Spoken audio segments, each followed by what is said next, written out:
Alright, let's get things started here.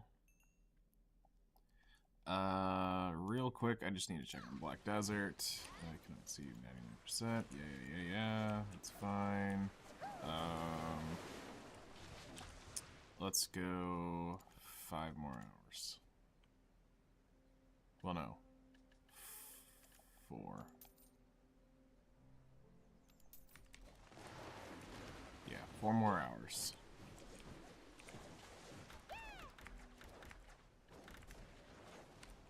Put that on. And quickly set up trade so I get crates moved while we're waiting. And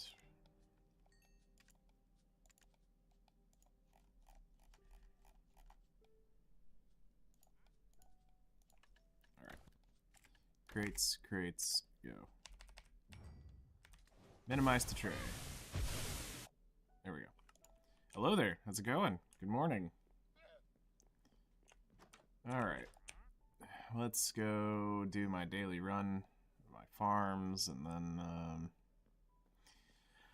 we'll go look at the ancient city stuff for a while.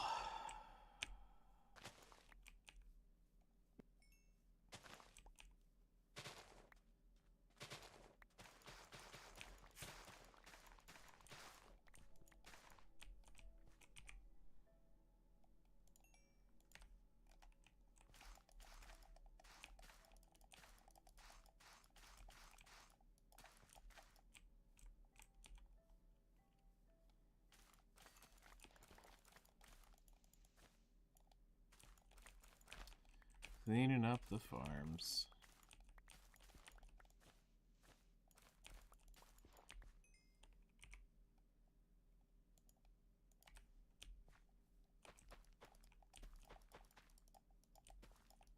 How's your digging?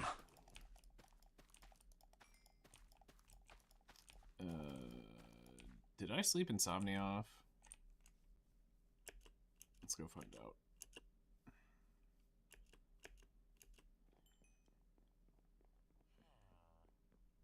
Yeet. There we go. When did Flutter leave? Not too long ago, actually. Alright. So, let's see. We were at the carrots, so now for patatas. This is not nearly the potat farm that Breezer has, but I need to look at the villager trades. I don't think I'll ever need to ramp up a potato production for villager trade stuff.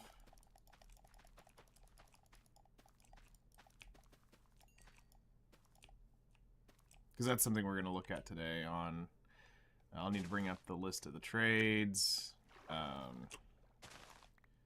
We'll calculate stalls and all that stuff. Like I said, today's kind of like city planning. I've got a meeting at 10 today. Woke up to that email. Hooray. So I will get off around 9 today. And go get ready for that.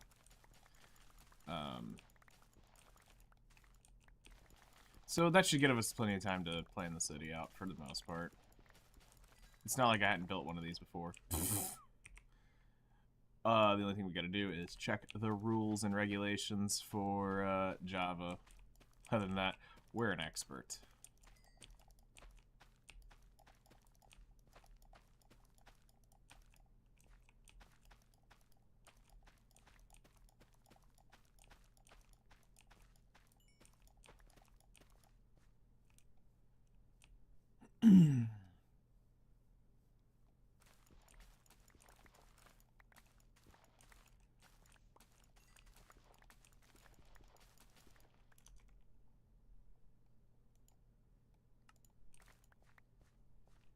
Didn't even stand a chance. Whoops. Grab that. Put that there.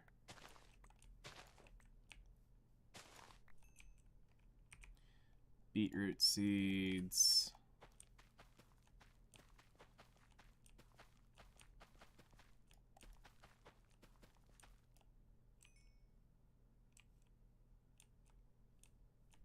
What did I say? What? That guy didn't stand a chance because of the, instantly able to tell it's a spam message? Basically, it was a person or bot offering a, viewing service, which very much is not against terms, or very much is against terms of service.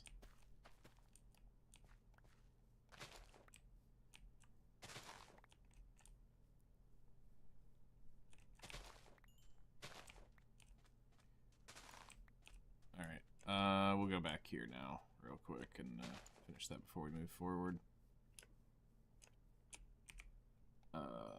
Axe. Thankfully, with these, we don't have to begin with homework. All right, good luck with your homework.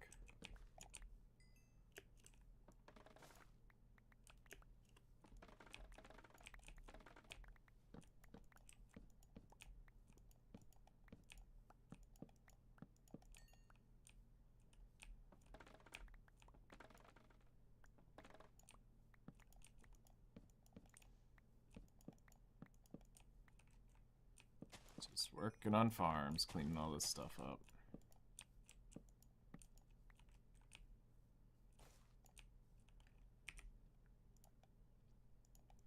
Cocoa beans.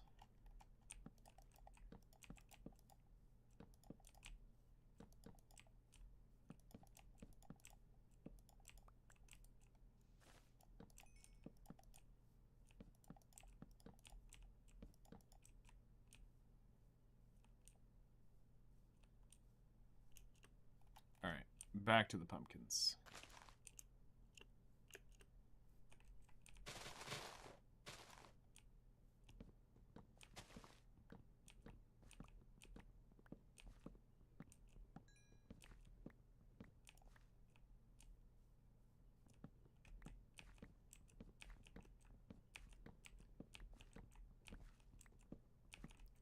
Grab.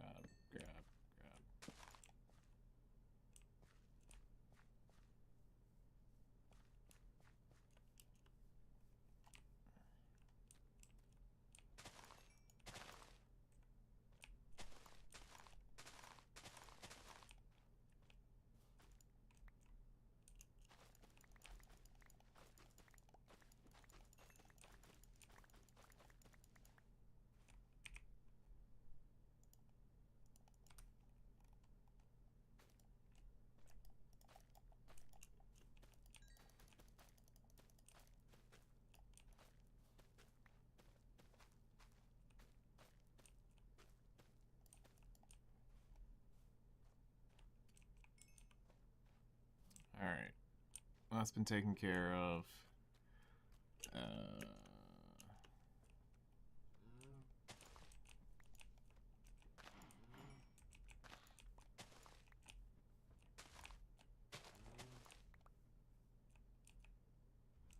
That's fine. Grab some of these.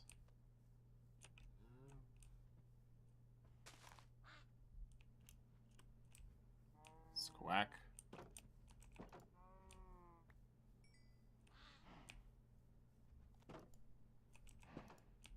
Alright. That should be our farming run.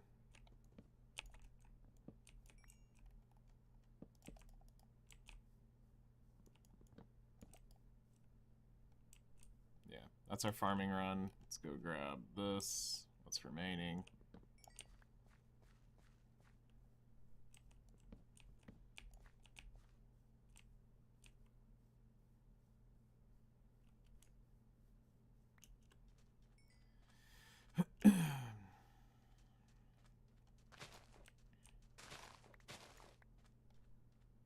The only thing we haven't really done is anything with cactus. Like, we haven't really farmed it up, like, properly, because this is just what naturally grew here.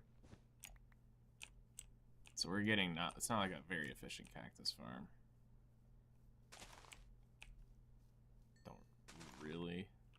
Haven't really cared as much. We have ourselves a wandering trader. And what BS are you offering?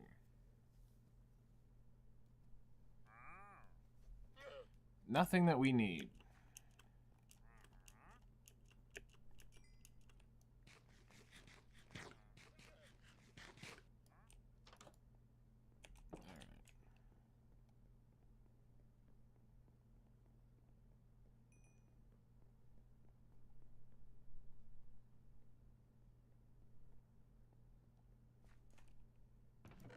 Alright. Carrots. Tots.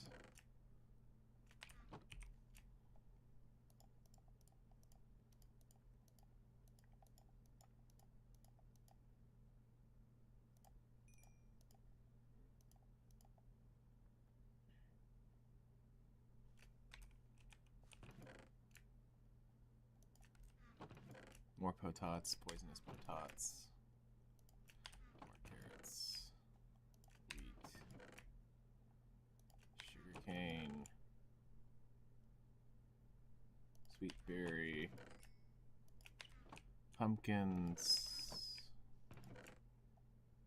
Melons. Cocoa. Grass seeds. Beetroot seeds. Cactus, bamboo, beetroot, apples. Let's go ahead and do this as nether wart.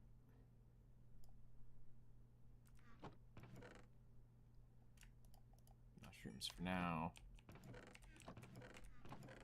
There we go, more seeds.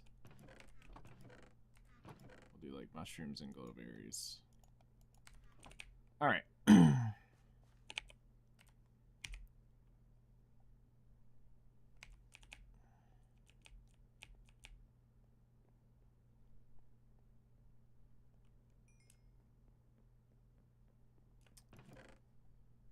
So, yeah, we're pretty much good here. All right, well, let's go begin this process.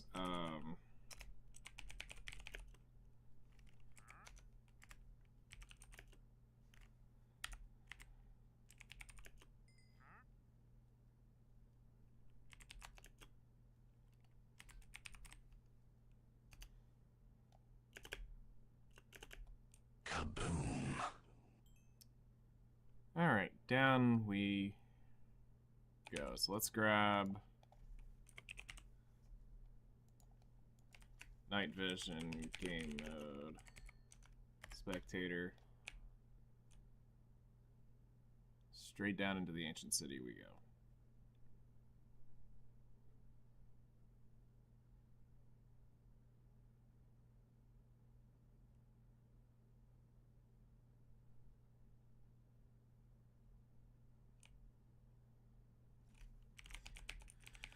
All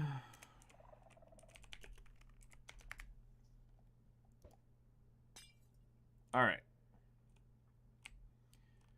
So, we have a fairly large ancient city here.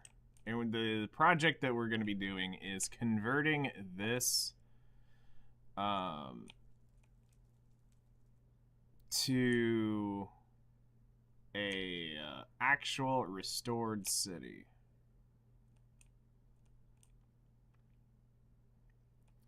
How we're going to do that, I have no idea. But we're going to try.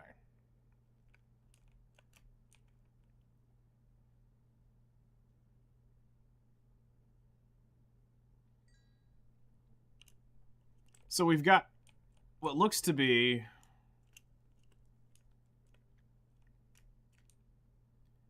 different wings. So let's get some bright colored blocks just so that we can see them.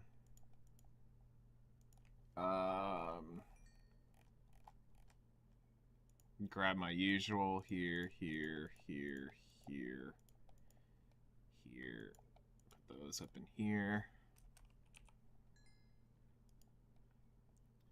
This is a signature of mine. Y'all watch anything of me building, it's either this or terracotta.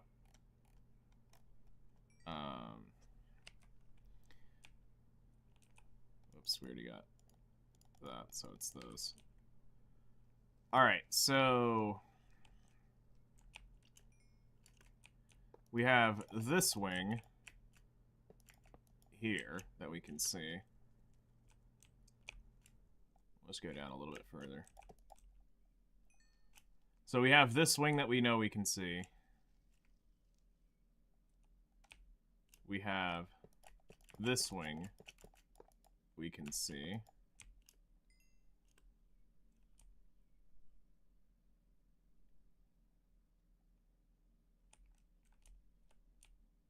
Alright, this appears to be a wing over here.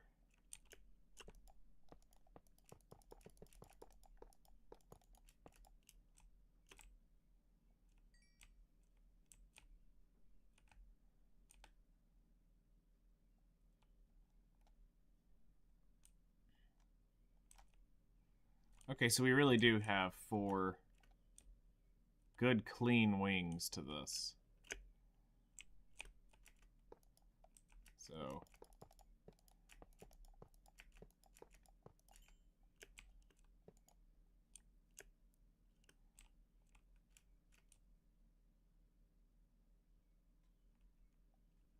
So realistically, we're looking at probably like here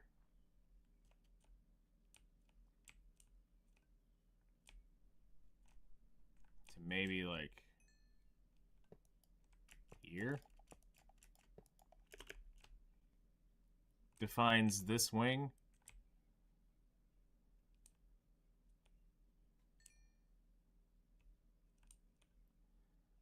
And then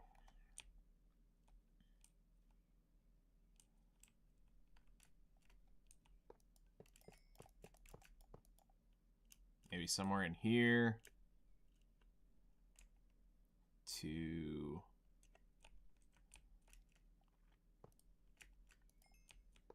the wall.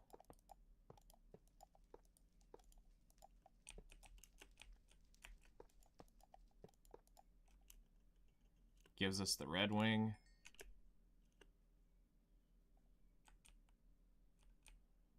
All right, and then here, I think it's pretty obvious we go from like right here.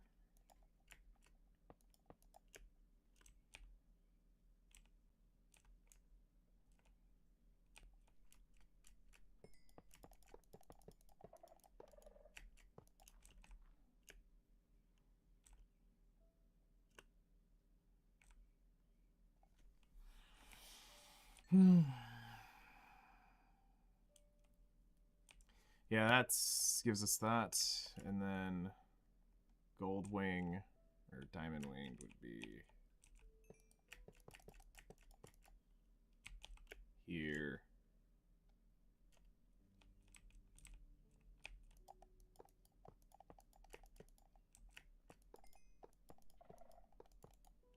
To here. So here, now we have some visual representation of... We can physically see that we have our wings, and we can keep them kind of keep track of what is where and where is what.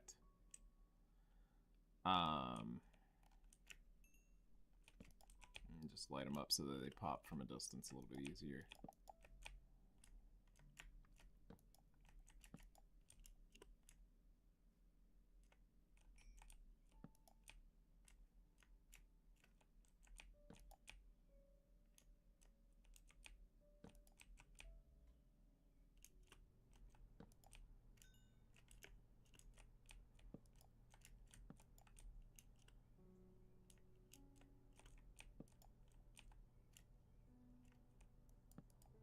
There we go. Okay. So then we have the courtyard area, which is this. So this should be spawn. Like, I think this is where you spawn in down here.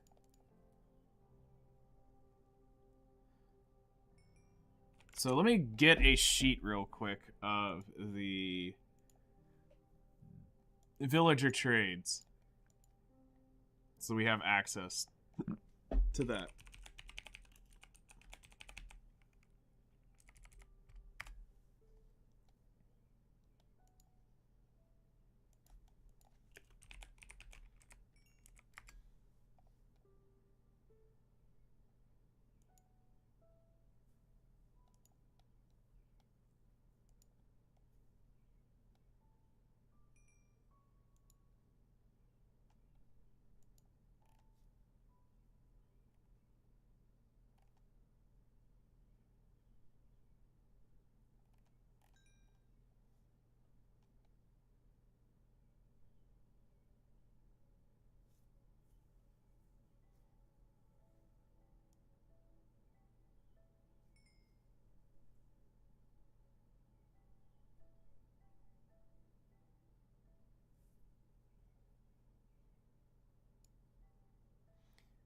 All right.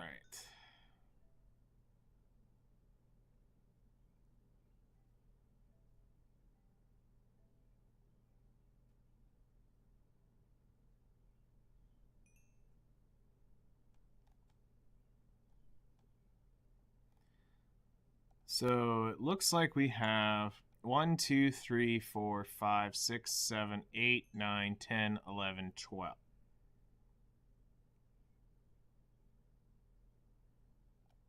Hold on.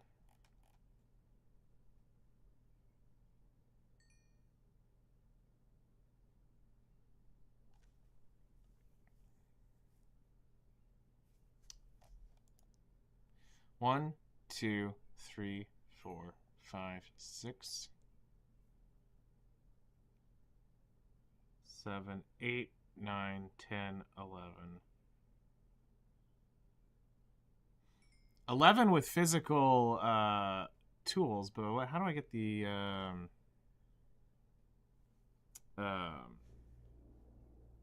weaponsmiths? Toolsmith and weaponsmith. Smithing tables, probably? Is that what's missing from this thing? Yeah, they're missing the smithing tables. Okay, so we're looking at 3, 6, 9, 10, 11, 12, 13. We're looking at 13 villagers specifically.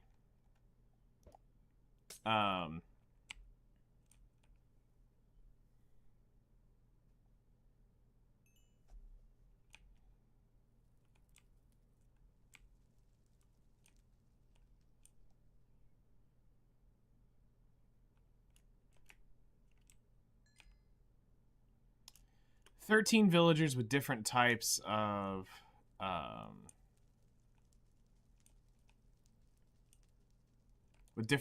trades.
And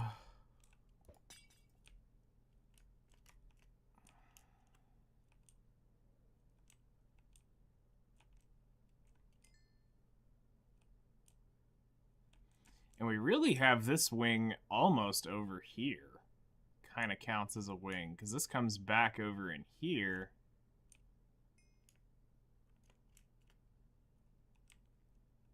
Which, with that wall, would nearly constitute as its own wing.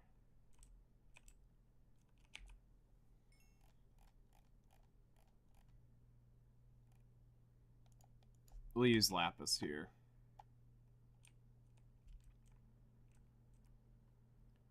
I say this... Yeah, in the red wing, I think we even have a secondary wing.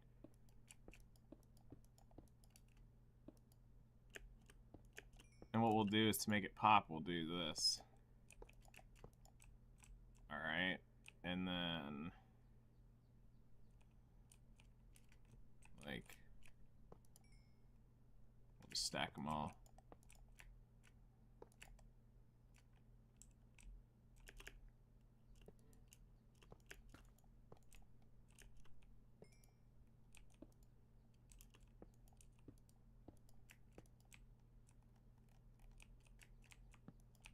Alright, so this definitely counts as a wing. This is what was making it so hard for me to track everyone naturally during the event.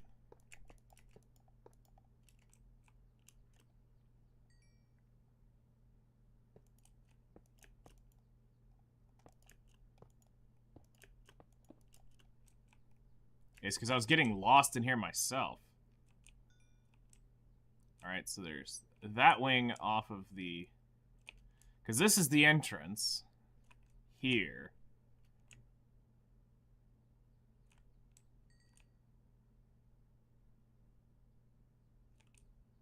Or do we just count this full back area as it?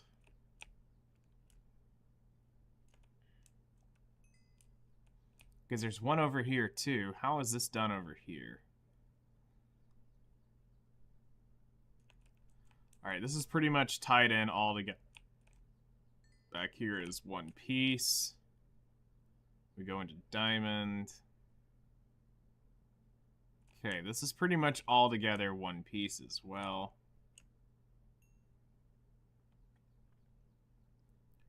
Gold is one piece as well.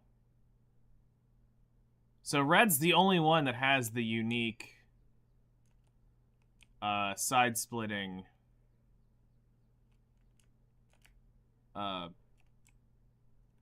area.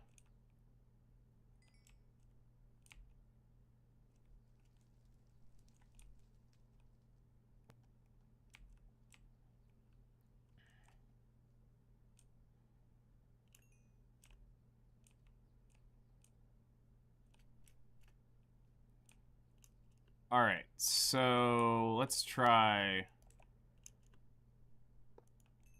this.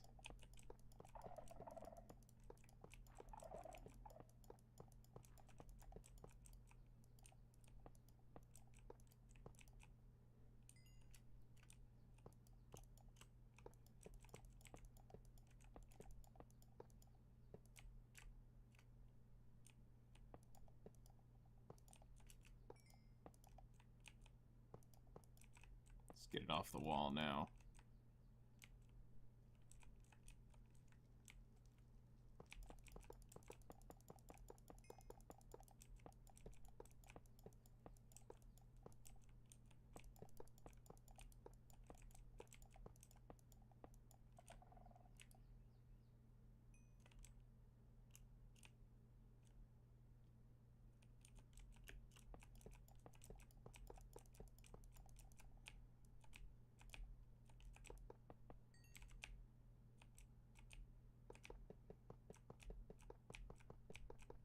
Because what it looks like I'm going to need to do is roughly get a...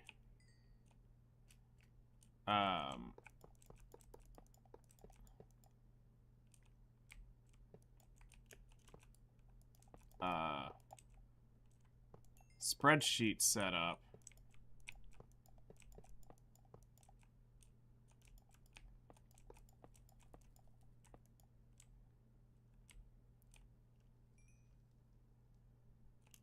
Okay, so that's the red zone.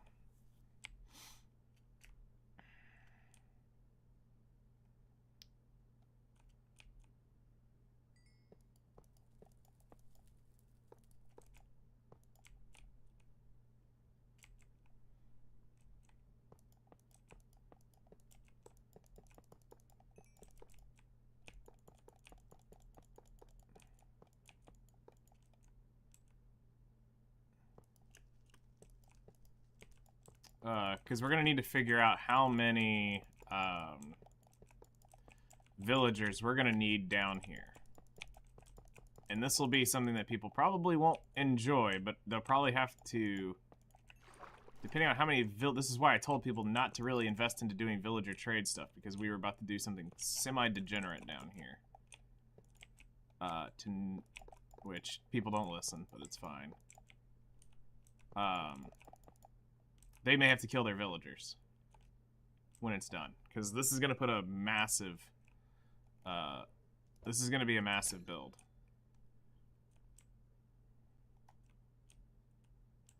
Alright, so we have gold there. Then we have diamond over here.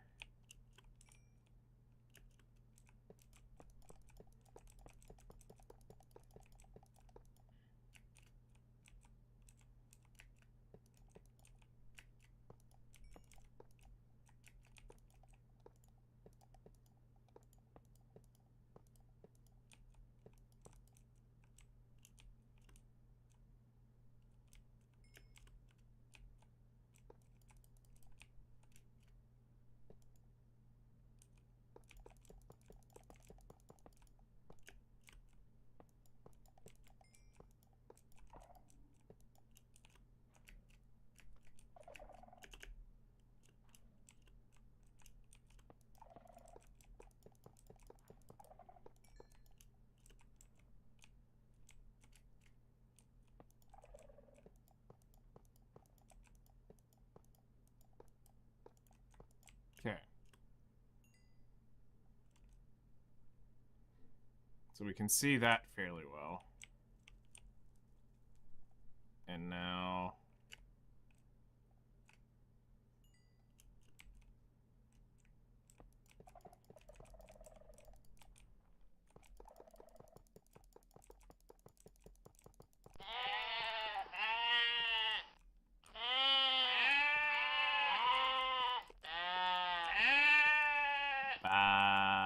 man, those are the good old days. Calling out the sheep of, calling out the sheep. We'll just run it across. Screw it.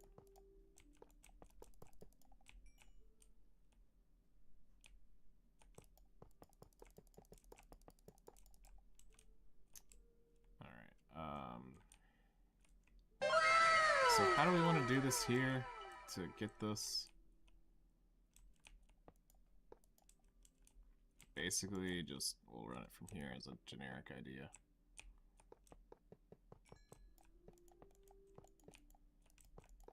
Alright.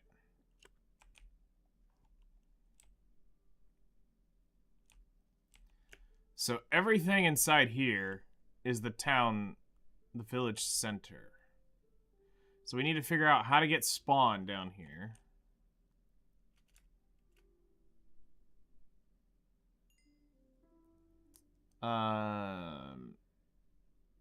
So I think what we'll do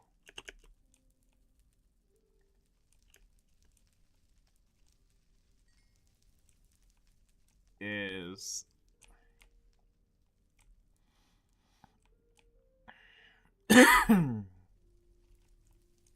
we will make this needs to be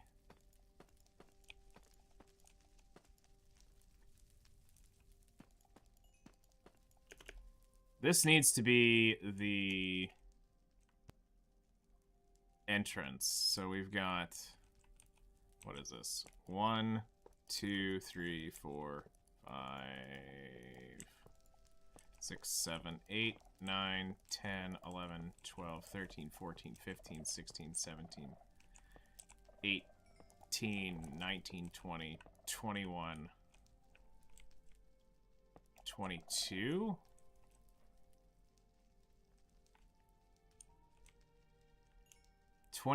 So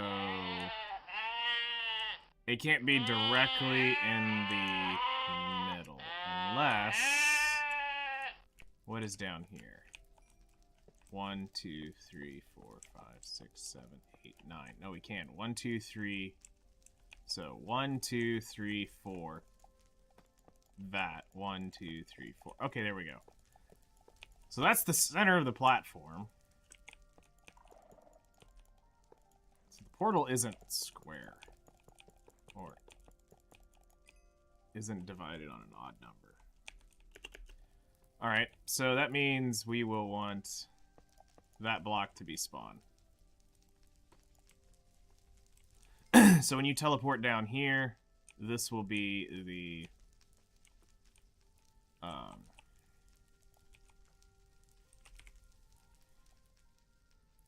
alright, let's use something easy to spot. So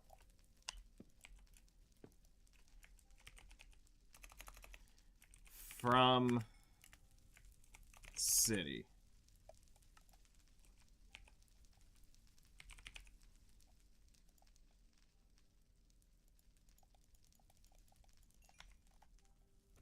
Glow. All right. So if that's from the city,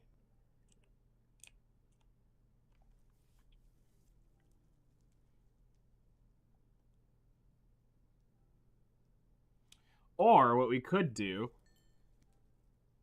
we could put them on each side. One's to the city, one's from the city, and we don't have you start in the center.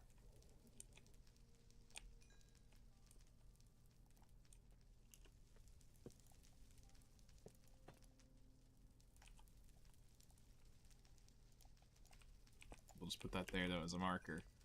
So if we went off...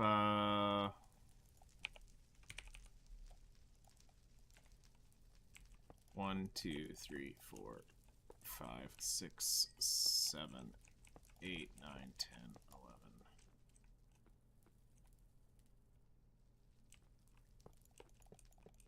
Well, no. Hold on. How do we want to do this? 1, 2, 3, 4, 5, 6, 7, 8, 9, 10, 11, 12. Okay, so this is an even number, which is going to make it look odd. And from this one, is it still 12?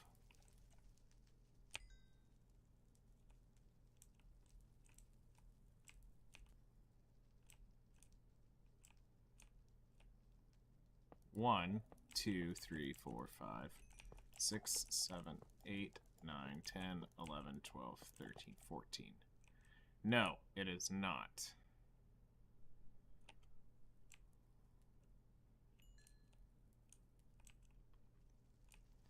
From the chiseled blocks, it's 14.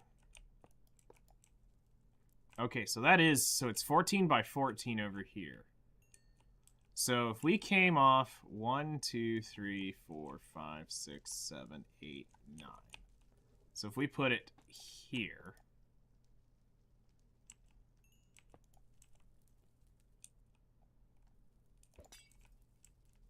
And then, and this is to say,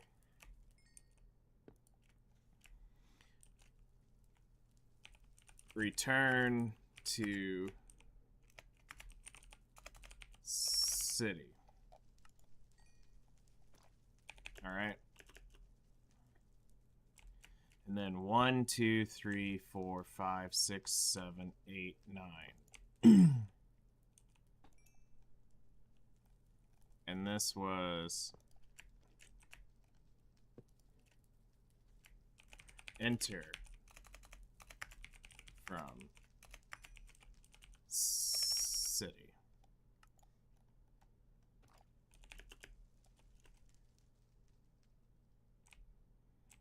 So there would be two special place is built right here.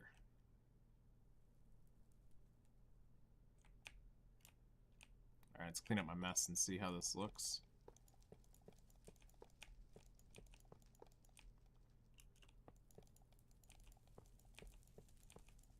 Leave that there, though, just in case.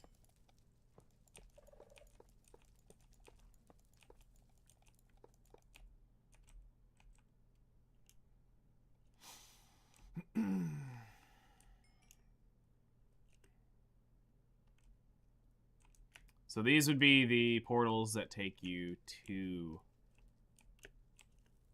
our city. Okay.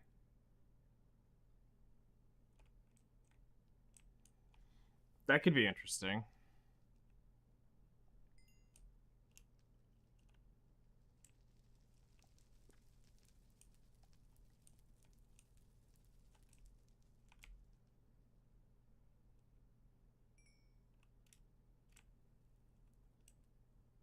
It's not a bad idea.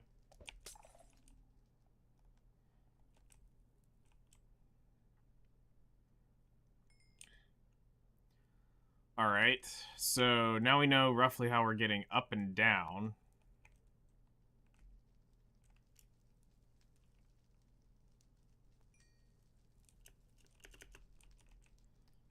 So this block would need to be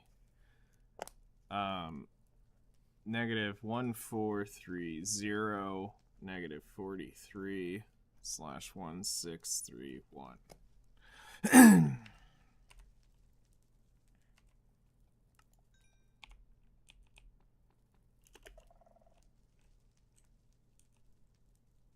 And then I need to get the coordinates for that.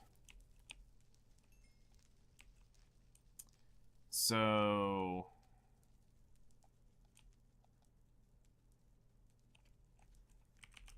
TP, I think it's what? 1369, like 295. Whoops, not 9. 295, 1694. Whoops, I do this every time. Negative 1369, 295, 1694. All right.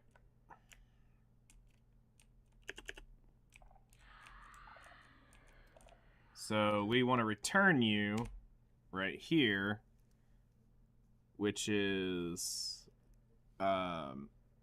negative 1445, 283, 1696.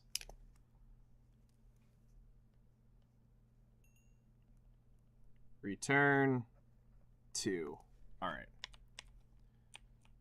So let's grab that, break that, break that.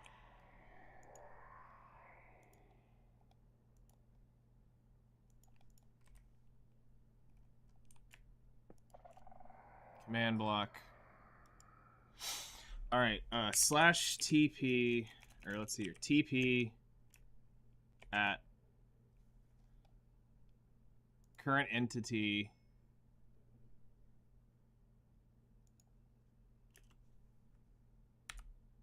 negative 1430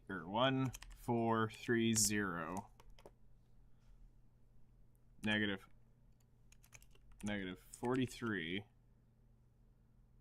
1631.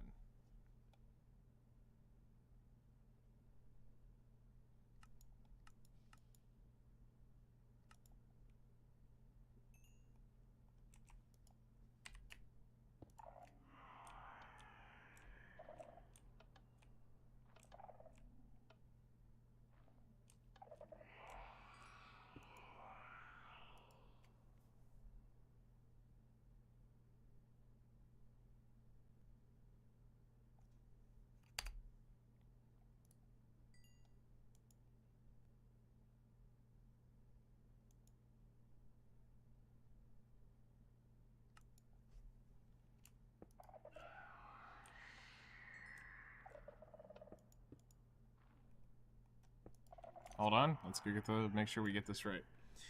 Set up player TP command Minecraft.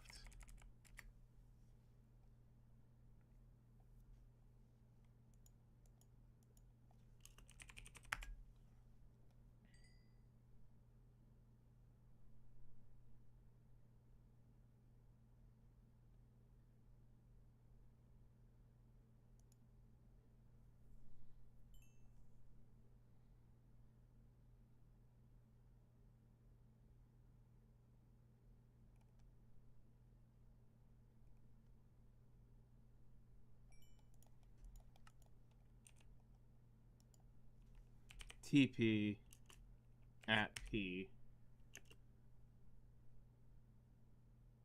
negative 1430 negative 43 1631. Done. Ta-da! All right.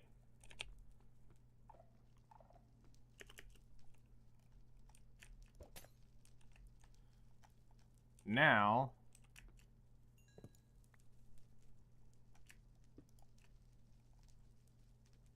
it's TP at P negative 1445283 1696. Done.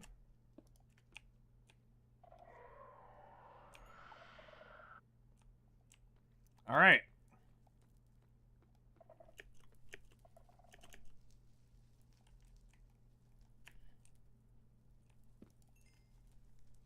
Return to city. Glow. All right. So the teleport's there. It's set up and functioning.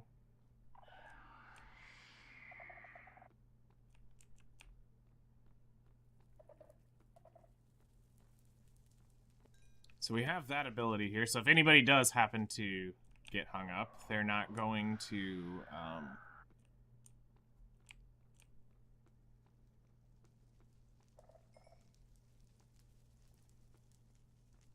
they're not going to get stuck down here once we start working. So... Alright, that's working. Hello there, how's it going? How are you doing today? Alright, so let's head back down and continue on our planning.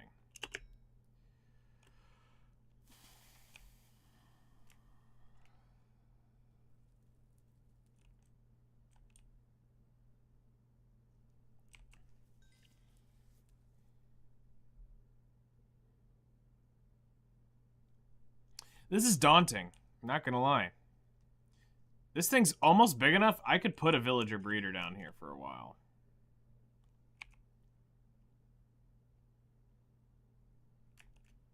Like, if we put it... Let's see here. Just out of curiosity. This is 1505.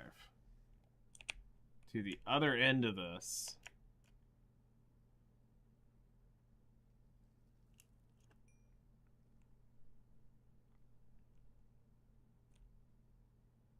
is 1728.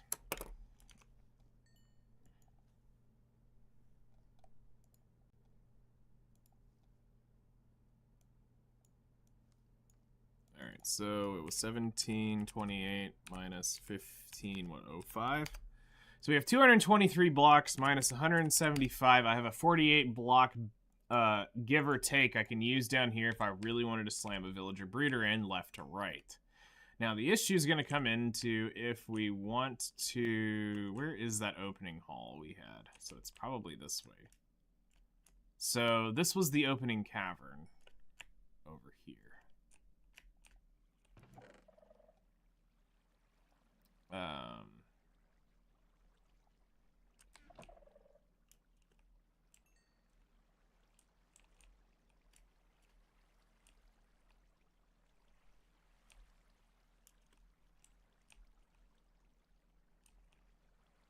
Yeah, where we put the bedrock wall.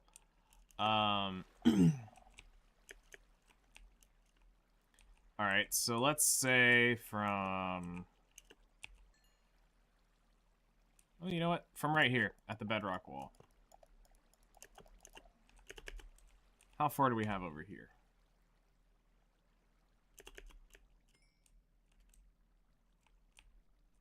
Okay, I see the coordinate.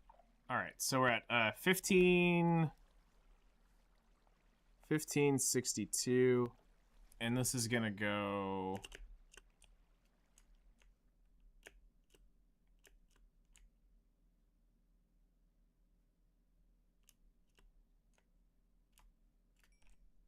I need to get off the coordinates to go all the way to the back. To 1310. Well, they're both negative, but we're going to do it the other way. All right, so 1562 minus 1310. I have 252 this way. Again, minus 175. I have 77 blocks to build a villager breeder on that end.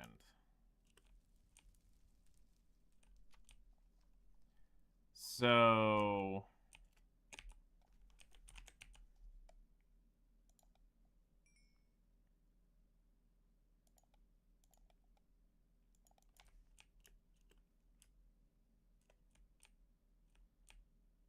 yeah, all right. So let's try to map the safe zone here. So this would be what we would be trying to fill in first. So we're going to go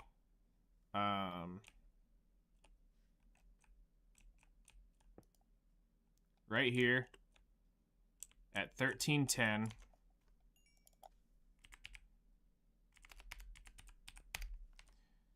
1485 is where we need to go to. Let's flash another one of those. So 1485.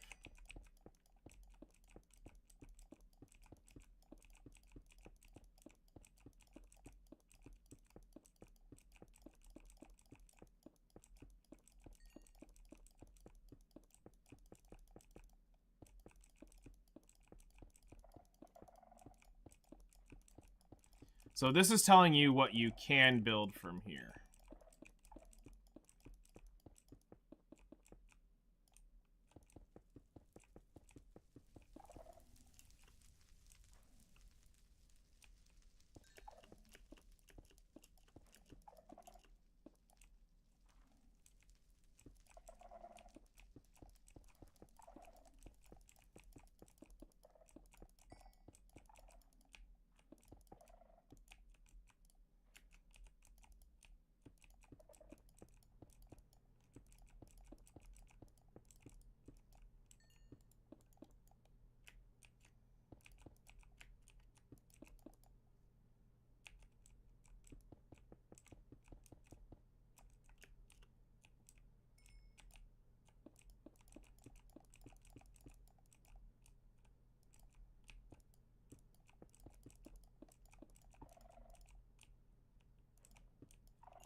Yep.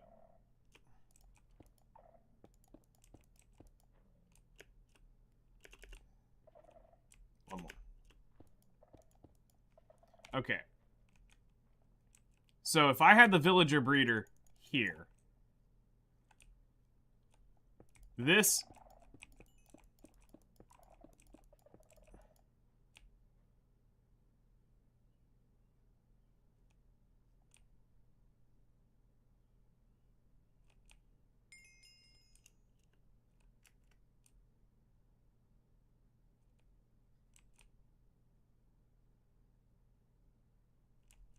Wait, did I do this the wrong way?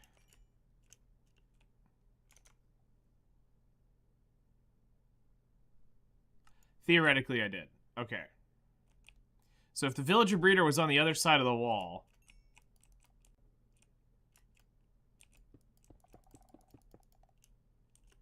This is all that's available to be built. all that is dead.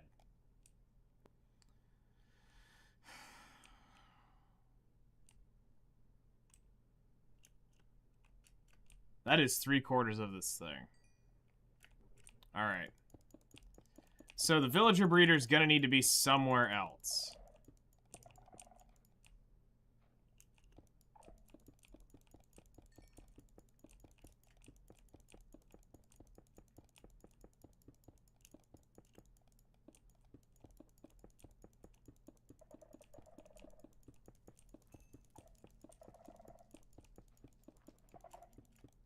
Alright, so the villager breeder cannot be down here in the city with me. Unfortunate.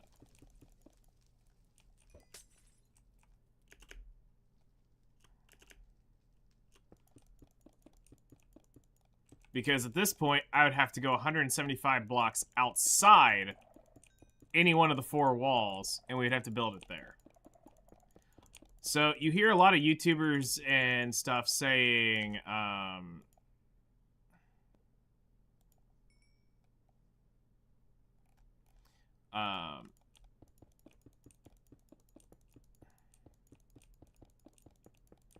you have to build it 150 blocks out. Well, their about is actually wrong. When we were doing our villager trade hall, we actually found out how the village works down to the T. So, in theory, they are technically correct. From here to here needs to be 150 blocks. But here's what they don't tell you. If a bed is right there on the edge of the city, you need to go 16 more blocks this way to end the city.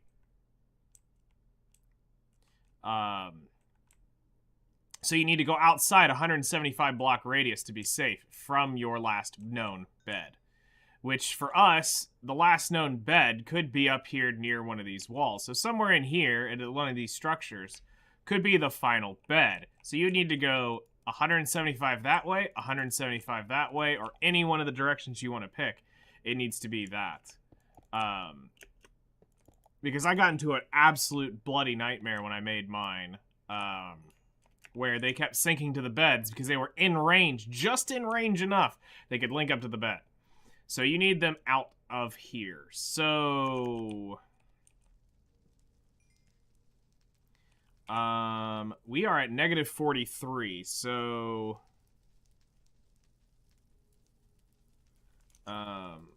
let's try this. Negative 43. Hold on.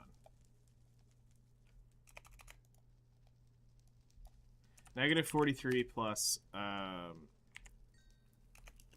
175 equals 132. So we'd have to go up to 132. So let me just teleport 132.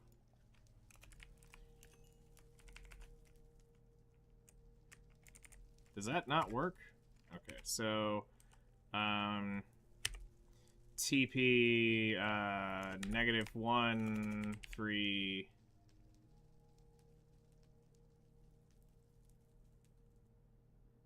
where are we? 1431 1606 negative slash TP 4 negative 1431 132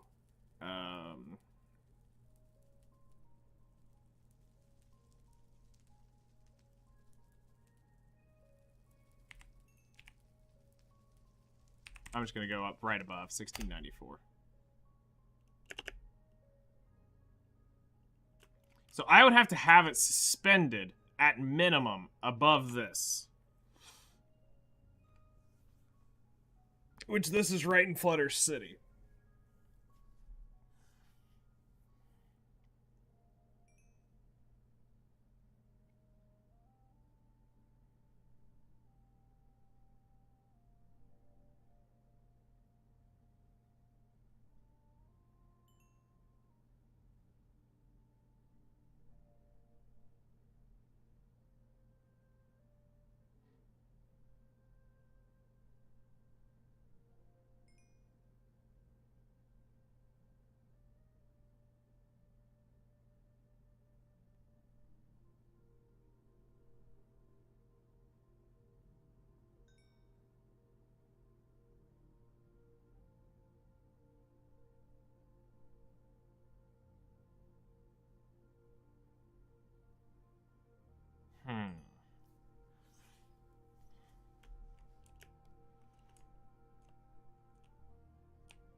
Okay, so we know that the ancient city goes to about here.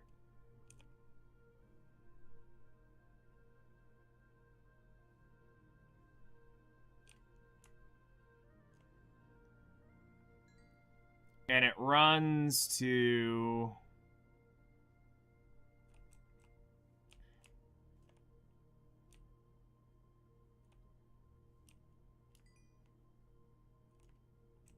about here.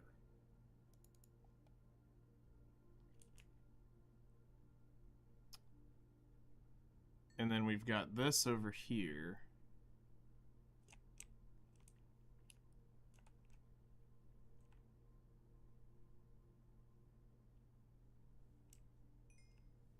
$13.10.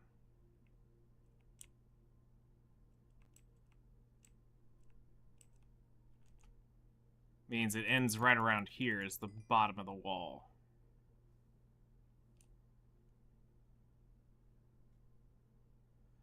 Okay.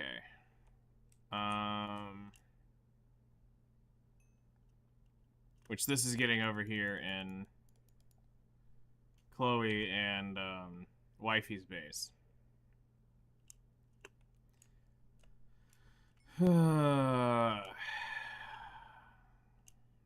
So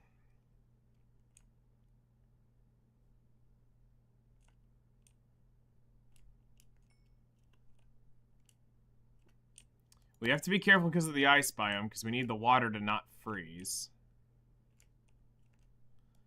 I can't encroach her city too much. This is going to be a real pain in the ass to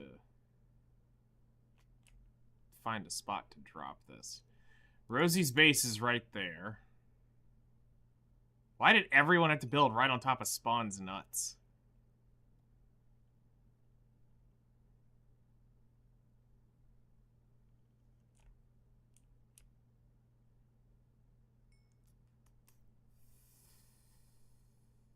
Because we got Hellcrest on top of the nuts right here. Or wait, no, this is Ragnosaurus, I believe. Is this Ragnosaurus? Yeah, because I see Sea Lanterns. He's the only one who's done. Yeah. Ragna Mountain. Got it. So he's on top of Spawn's nuts.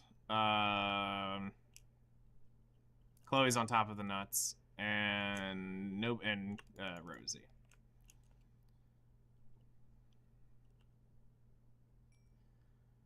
Alright. But I have to be at least above 123. And I don't really want to take it up to the Sky City.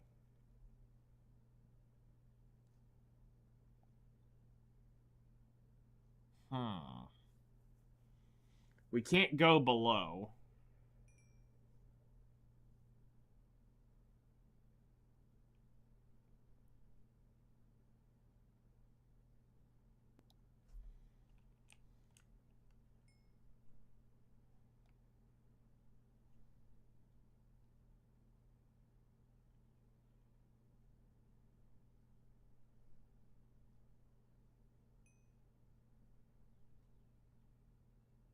I would prefer to just drop shaft him down into it.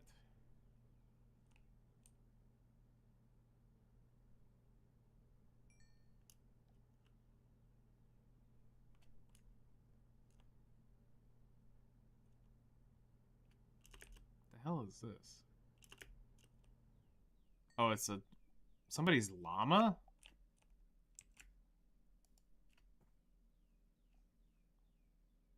Huh.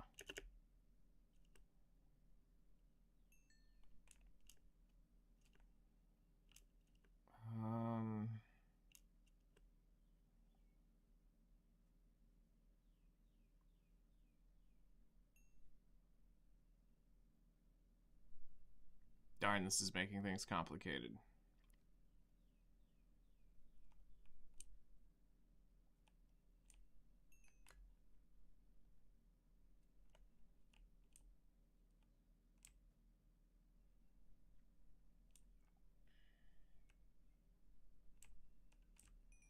Because I know she's planning this to be a large city. So she's gonna have like a gladiator ring. She's gonna have a opera hall. She's gonna have a you know, different shops down here as well for players if they want it. Basically developing a city down here. Hello there. How's it going, Ace?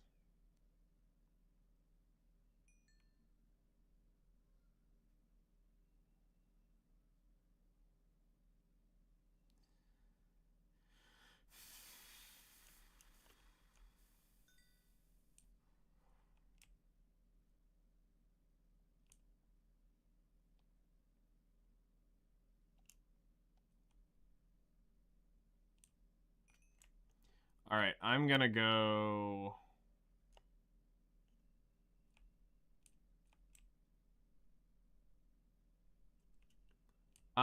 You probably have to refresh, I believe. Everyone tends to forget that part.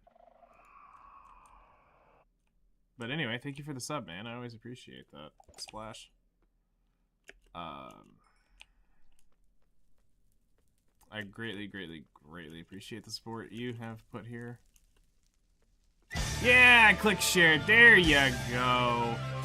Welcome back for 42 months. Welcome back to the Plot Hunters, man. Thank you so much for being one of the longest subs of the channel. I greatly appreciate it. Can we get some plots in chat for Ace, a real one, the second longest sub of my channel? I greatly appreciate you and everything you've done. For real, man.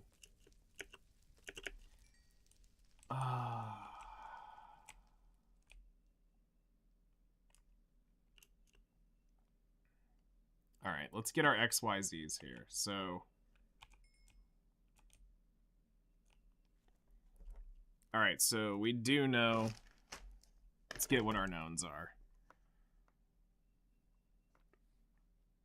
We know it's 1728 at negative 1426.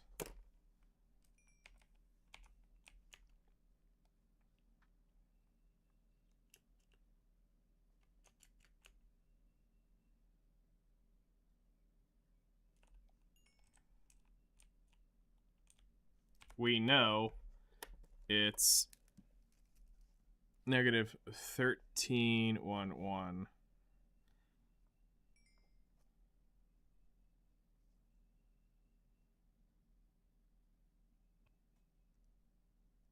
No worries, man. I understand. Do what you gotta do.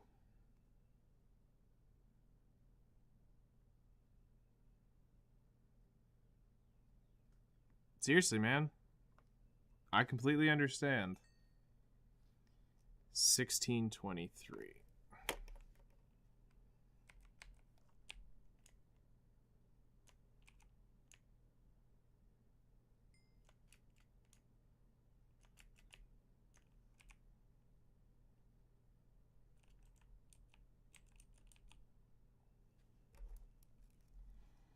Negative 1430 slash 1505.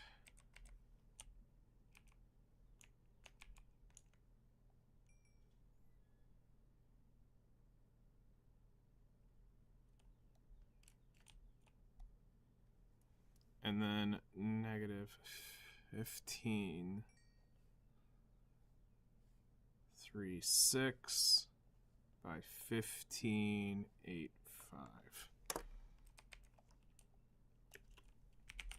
All right, we're gonna TP to negative 1426.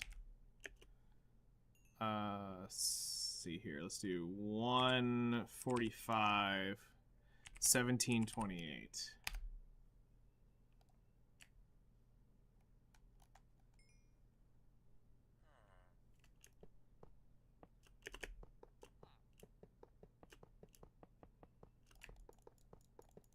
Hold up. I want red pillars.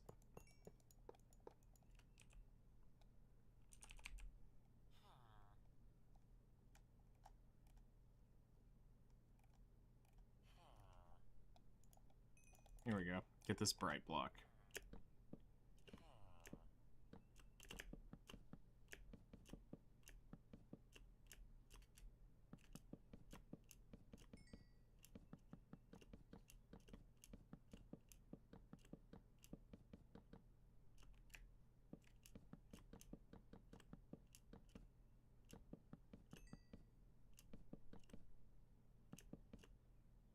All right. Then we're gonna TP negative 1, 3, 1, 1, 1, 32, and then we're gonna do positive 16, 23.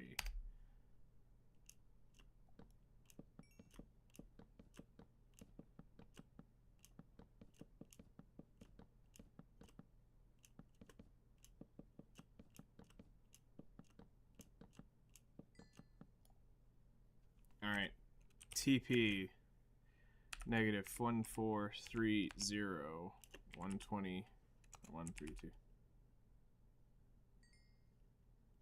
Okay.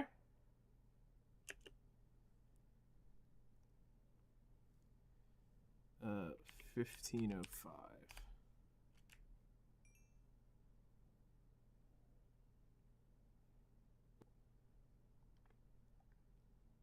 That could be cool.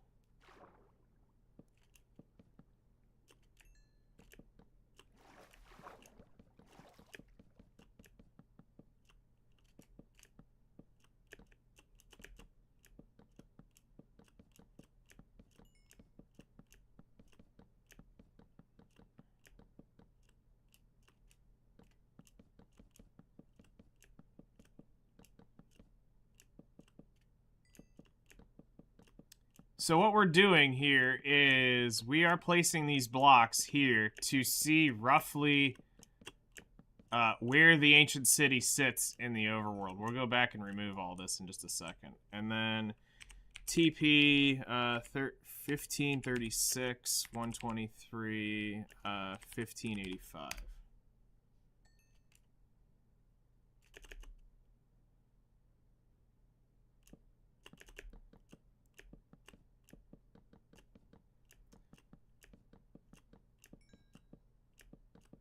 So this is giving us a actual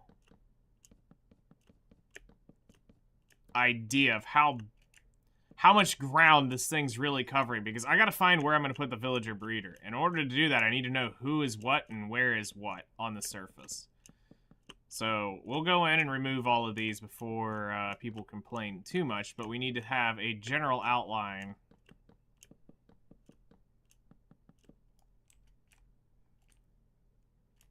of these. Hold on. I just realized I didn't put that as negative. This was in vain. I whiffed this one. We're at the wrong coordinates. We're at the right one, but we went in the wrong direction. That explains why.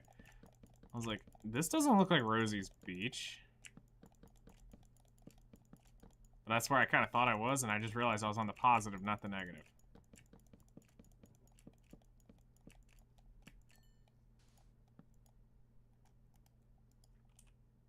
Whoops. All right. Now let's go enter that command correctly and go here.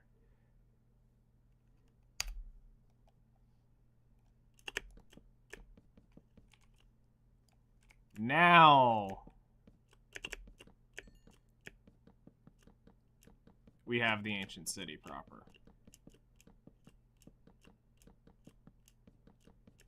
Because this is a massive project. Like, people don't realize how ungodly of a project this is about to be.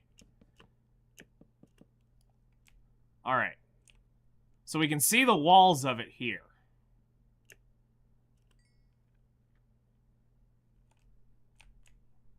So it's there, it's there. It's over there, and it's over there. That's the ancient city. That's the span it's covering. This is not safe. So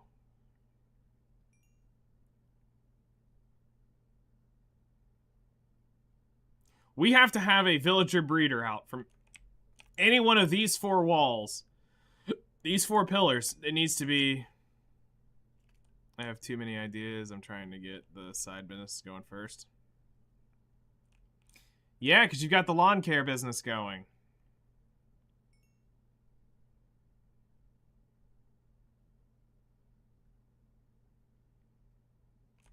So...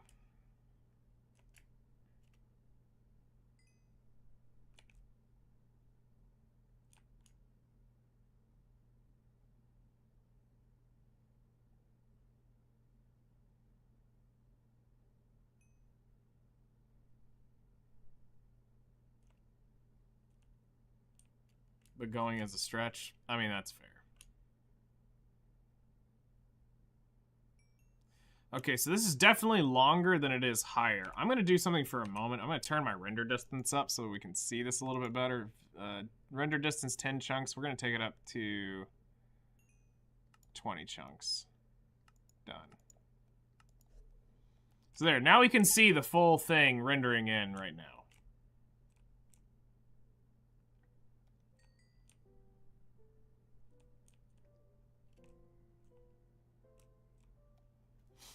So that's what we have to deal with.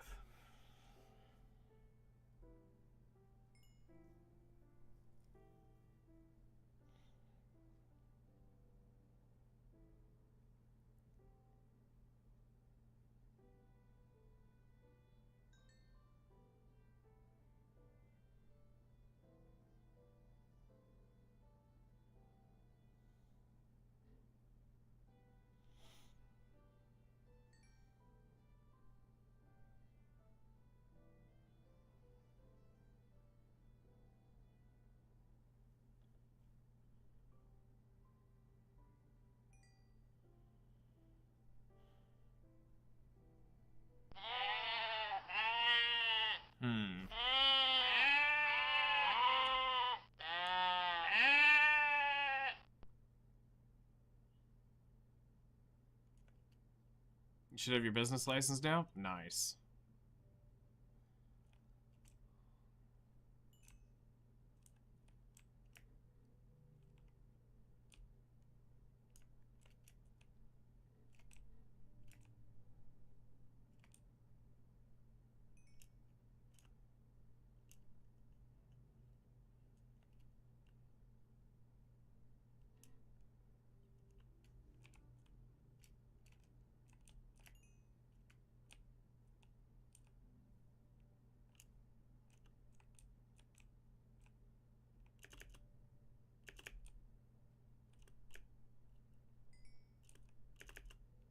All right. So TP 1728 plus 175. 1728 plus 175. 1903. So TP, whoops. TP 1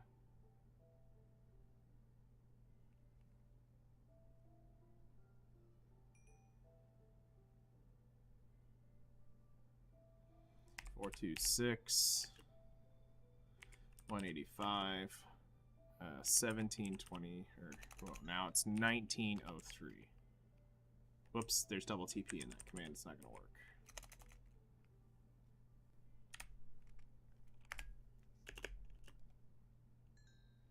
So that is the minimum point. So I could technically, if I wanted to,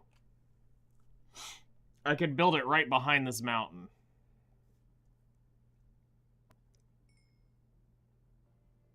And I'm out of range.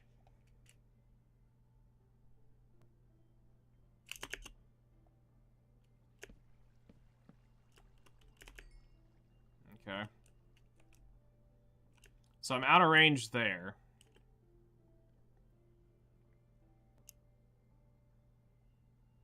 This one's pretty much This pillar pretty much puts this out of commission because 175 blocks this way, I'm either going to hit a mob issue with Rosie's farm or Chloe and Wifey's farm. Plus, you got Zoo right here, too.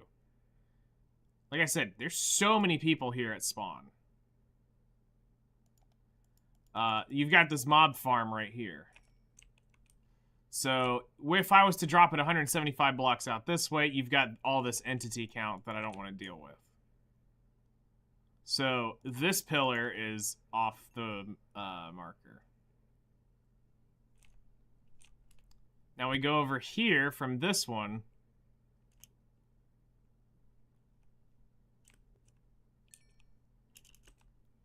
Which is the...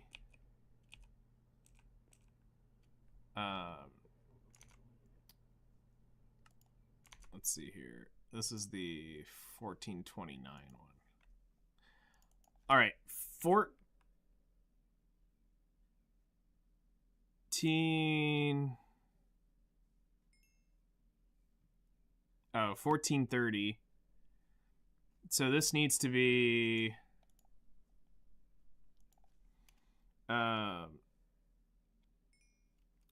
1505 minus 175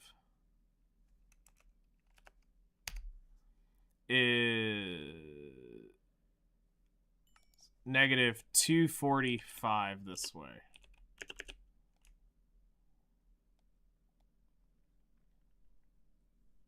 Wait, what? No, hold up. That's bad math. I can math, I swear. 1505 minus 175 is 1330. So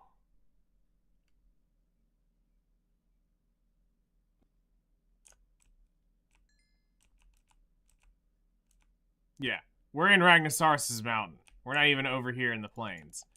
I could build it back here in the plains by this blight, but there's no point in coming back here. So this pillar's off the question.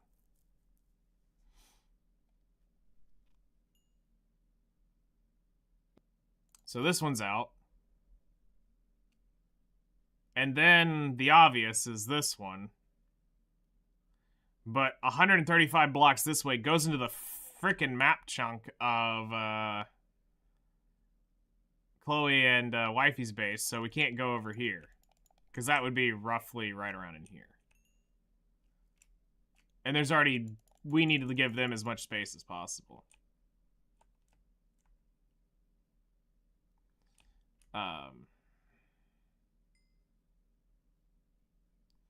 So, the only logical spot we really have to build this thing is actually to the rear of the mountain.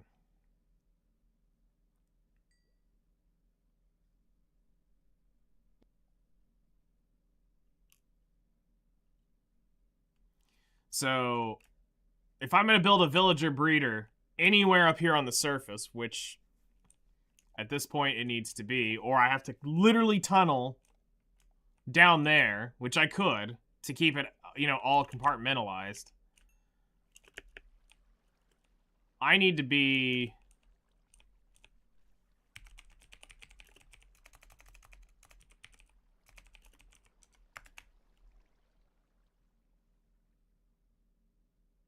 Please don't be a mine shaft.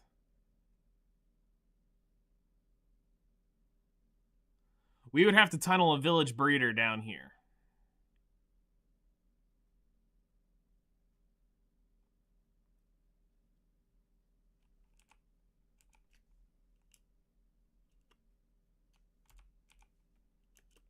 Because that's at negative 43. So that's the floor right here. So in that direction, we would have to build a villager breeder. But at that point, if we're underground, does it really matter? Which way we go? Just pick a wall and pick 145 blocks in one direction, except for the one that's next to Chloe's base. That's the one we can't do. Hold on. Let's get, let's see here. Effect, give night vision infinite. There. One of these is to Chloe's base.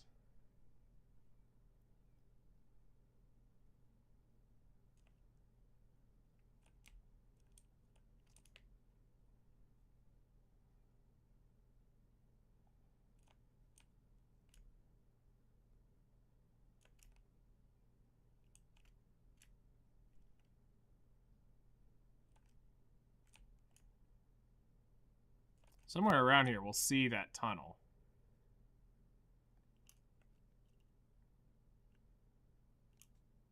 Here, I got a better idea. We'll just go to the surface, find her base, and then go into the wall of wherever we're looking for. Because for me, it's hard to find her base underground, but I can find it from this way.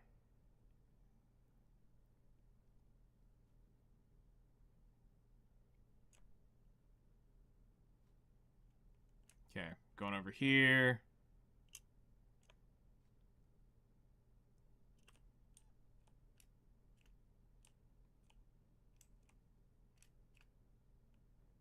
There's the fox. Alright, so their mine shaft should be down over in here.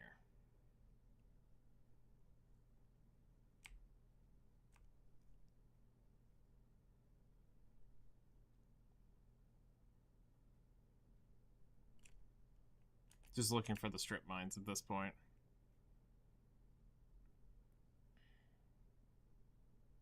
And you'll see her network down here, which is absolutely mad. This is awesome.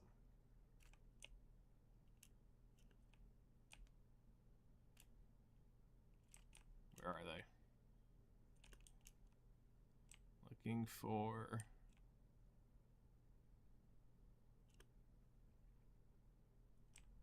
Because they're over on the side of the courtyard. There it is.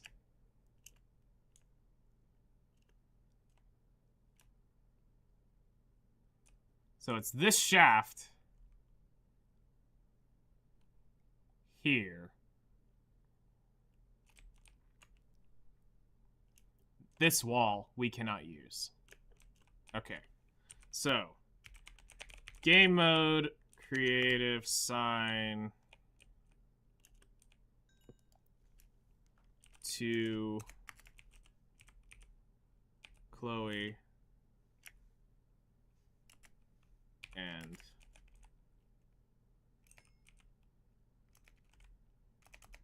is it wifey?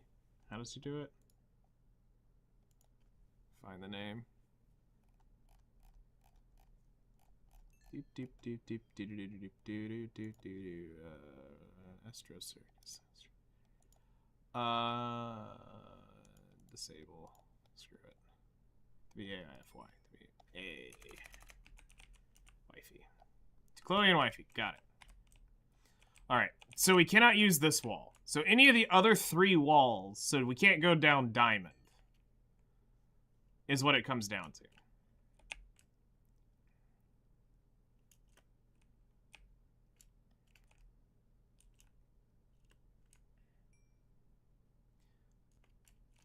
Redstone is probably the easiest navigation, but we would have to, you know, core it, you know, under this and bring him in through here. I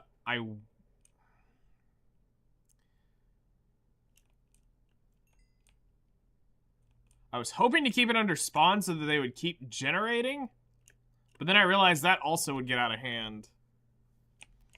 Of the spawn chunks,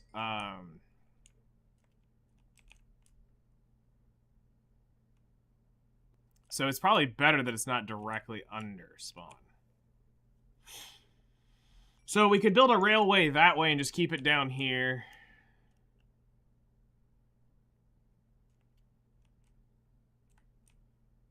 We could look at Emerald if we wanted to bring it down over here. Emerald wouldn't be too bad. Diamond's off limits. So it's gold, redstone, or emerald. can do this villager trade hall. Or the villager breeder. Ragnasaurus, hello there. Good morning.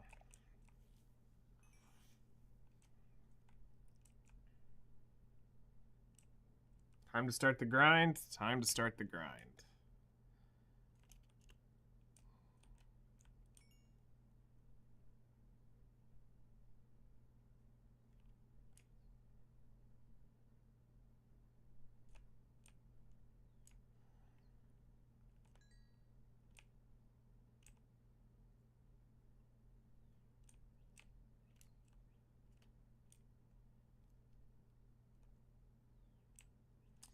So, I'm working on city planning. So, this is one of the things that I've been dreading for a while, but I knew this was the project that I was going to do. I called this thing 6 months ago when I said I was going to do the project. I was going to build the villager trade hall. And by villager trade hall, I mean rebuild the entire freaking city and turn it into a trade hall. So right now, we are mapping out this ancient city, trying to figure out the coordinates, but I also had to figure out one very key thing. Where to put the villager breeder around this thing. So I gotta go up later and go remove some very annoying blocks that are pillared up into the sky, and one sits by your base. Don't worry, it will be gone. But I had to figure out where the ancient city was in relation to the base. The actual city above it.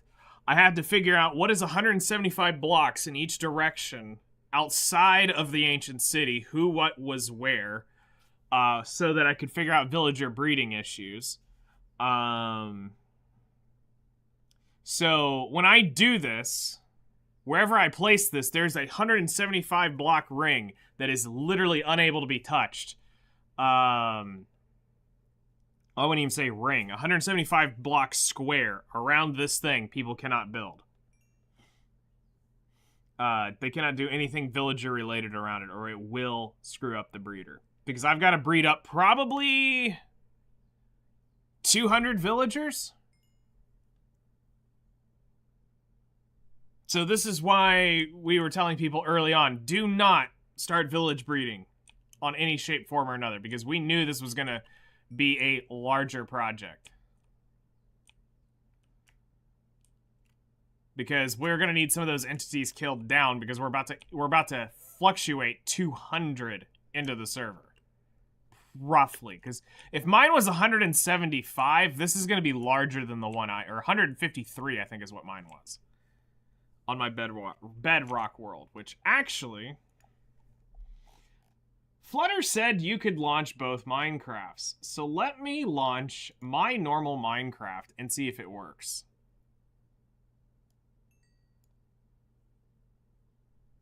Because I'm curious if I can get the other bedrock one up real quick. Because I can actually show some things that would make sense here. Outside of a few minor breeding issues on how the breeder works, but the technicality of village to village stuff still applies to both. Well, let me also be clear. I may be telling people to, if they have villagers outside of, like, I'll kill mine except for the golem farm. But if I had it, like, any of my other ones, they're getting nuked.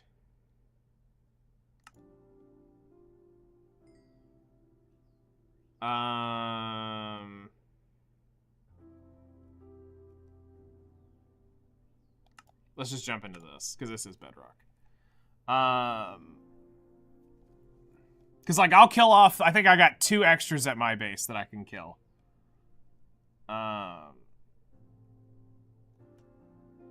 Let's see here. Minecraft. We'll just use the black flag one for the moment.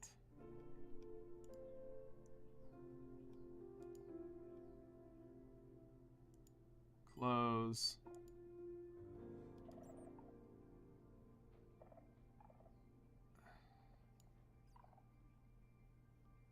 Yeah, no, that's fine. As of right now, I don't have any issues. I I think we're safe. I don't think Chloe has any. I don't think Rosie has any, and I don't think I know Zoo doesn't have any. Zoo doesn't even know first thing about villager breeding. He knows about breeding, but he doesn't know about villager breeding. All right, so for those of you who have not seen my world in a while or seen it, this is my Bedrock playthrough that we've been working on for over a year. This is what RTX Minecraft looks like. Infinitely better than Java modded Minecraft. I still have to say, I love this look, and I do miss this world.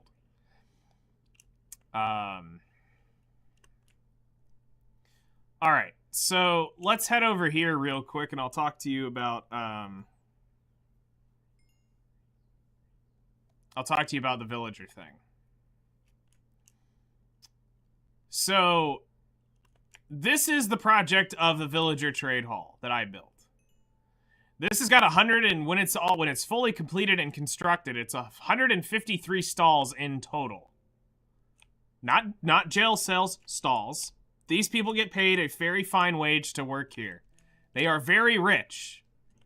Look at these white quartz establishments that they get to work in.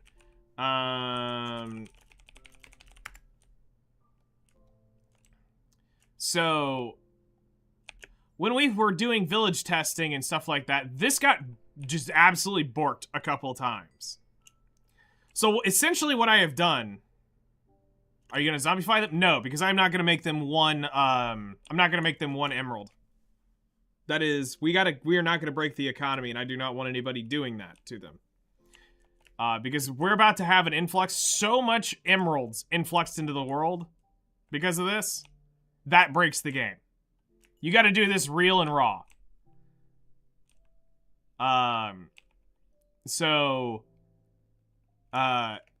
Basically, I'm going to say it politely and sternly, make your money now, because it becomes fair and square when I launch the villager trade hall. So if anybody zombifies any of theirs to get the super cheap enchantments, or the super cheap stuff, you've got till I get this done, because after that, you can't do that. It's going to be whatever their price is when I drop them in, is once they get their book, that's what it costs to get it. And if there's multiple of them, great. Because I know they have a variance between them, but I'm not going to go for the min-level ones. We're not doing that. We're not going to make them super cheap, because it's not about that. But needed the nether. Yeah. Do not, personally, don't do it. You're welcome to try to get rich off of it now. But the idea is to balance the economy that it actually requires you to spend emeralds. Because emeralds become quite worthless. So worthless, I was literally going to convert this lake into Emerald Lake. Like, actually just replace the entire floor with emeralds. Just to prove a point of how worthless they become. Because just with these amount of villagers, I could generate stacks of emeralds in one single day. I only have 10 of them. Now you have access to over 200 villagers, you can make blocks.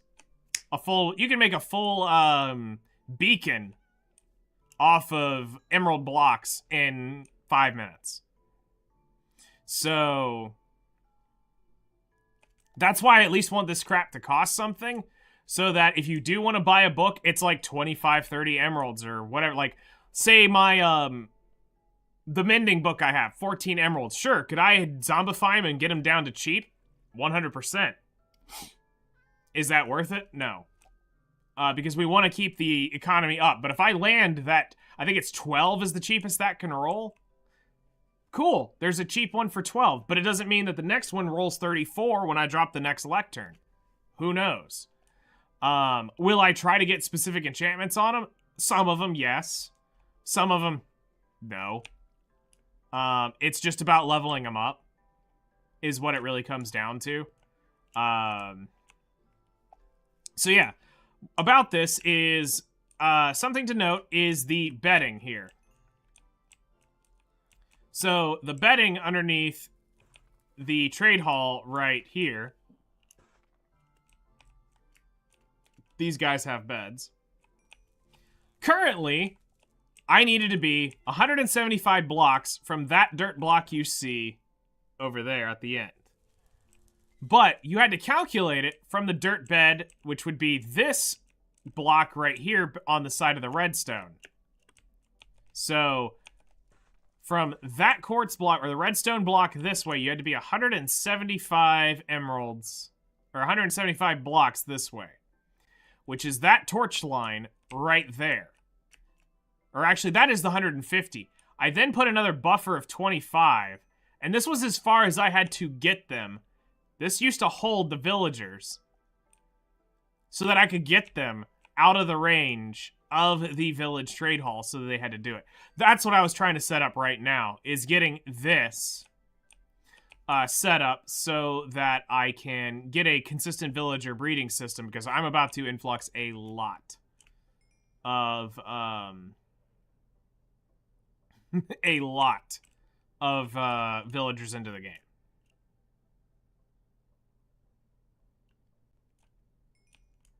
Quartz will be worthless.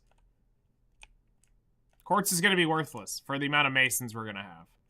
Because, personally, the nether is finite, so I always push the masons to make sure I get the quartz blocks.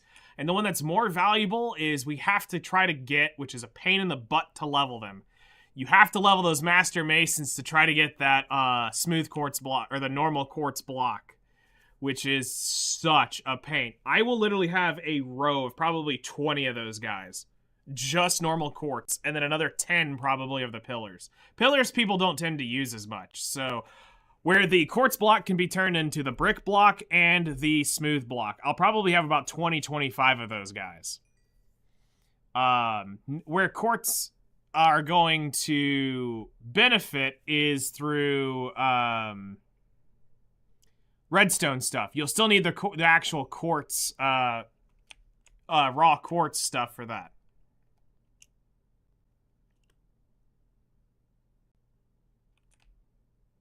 You're gonna confess? What's up? So, I need to find a tunnel and bore it out 175, and then villager breeding is what that's gonna become. But anyway, this is the thing, and this is my bedrock world. We'll come back to this someday. It's still here waiting. This is one of those test worlds. Alright, close that out.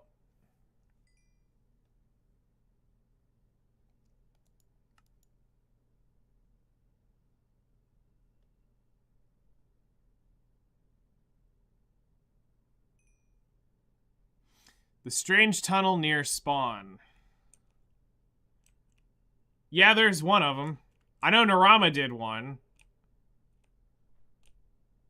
I know he did one of the... There's a tunnel over there near spawn. And there's another one.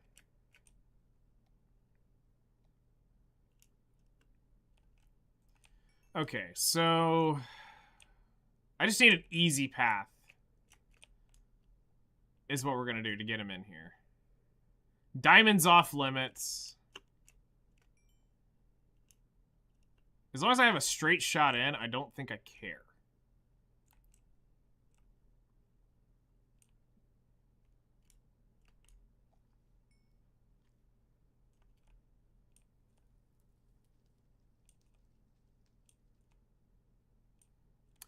Wondered what happened to him.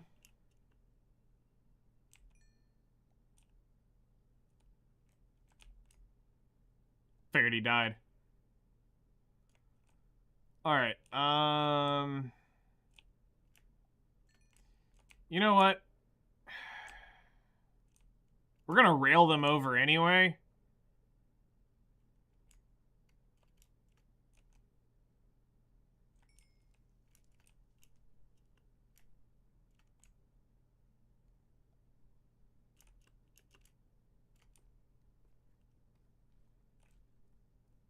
We'll just do this. Biggest heist of the SMP so far, right?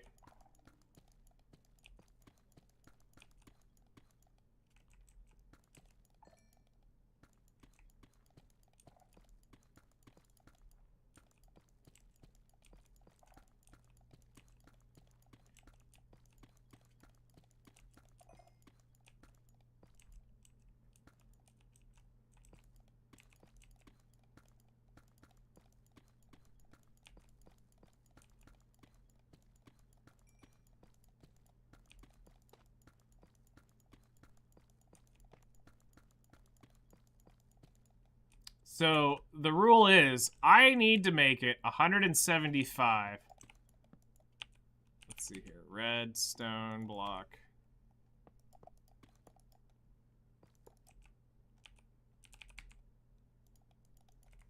So it's 175 blocks from that.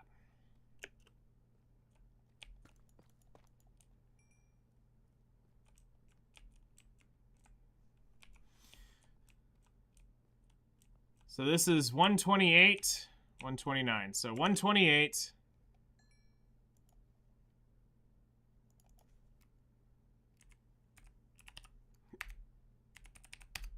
$1903.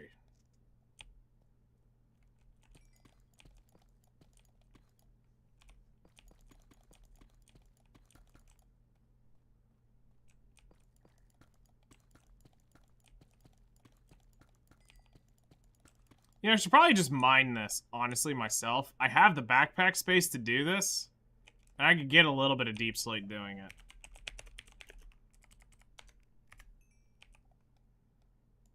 Screw it. Alright.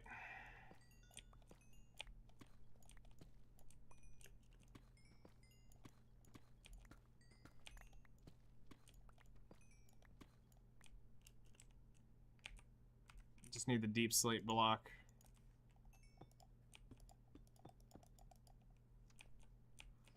Okay.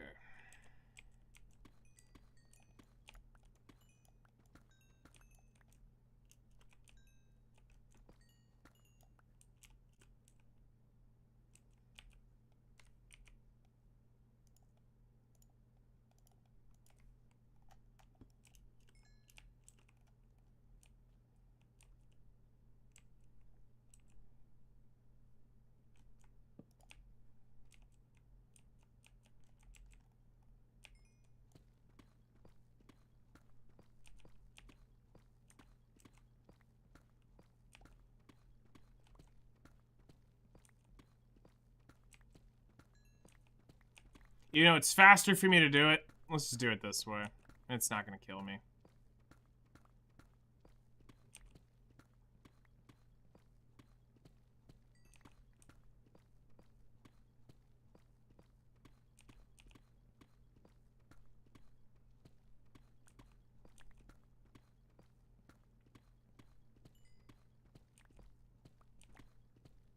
It's not like most of the diamonds are gonna be sold anyway. There's not really too much more left for me in diamonds.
This way I can at least break it like I'm breaking in creative. And it's a win-win.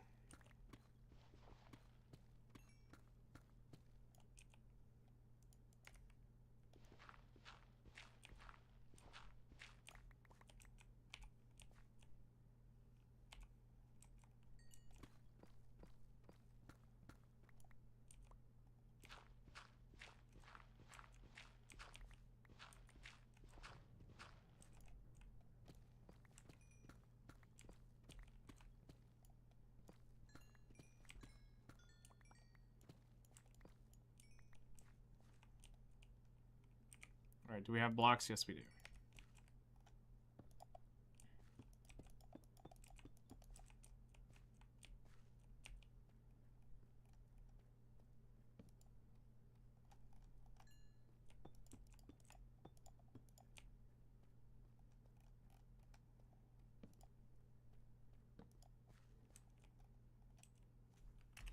Effect. Clear night.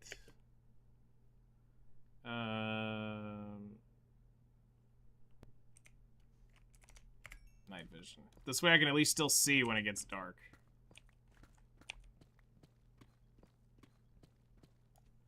Slash get or slash effect give night speed.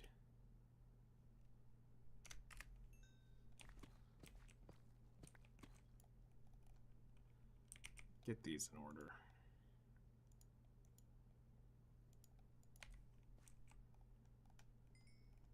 Okay, hold up.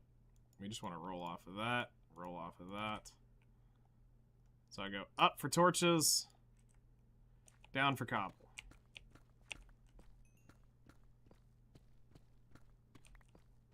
We'll clear those when we're done doing this tunnel.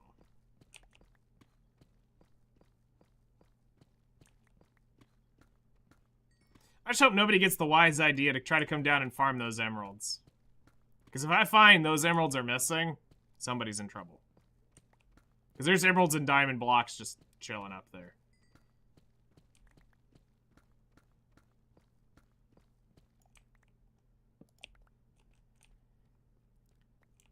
Hopefully nobody's... Oh yeah, I need to turn my magnet upgrade on.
Literally just gonna tunnel till we hit 1903, then I'll open up a room, and then we'll figure out at some point how to do the villager breeder inside that.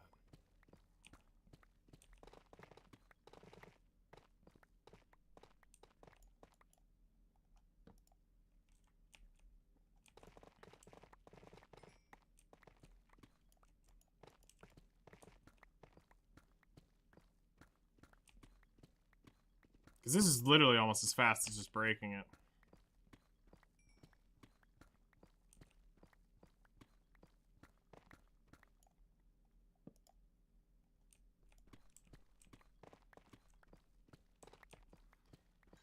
Tell you what, I am not looking forward to this.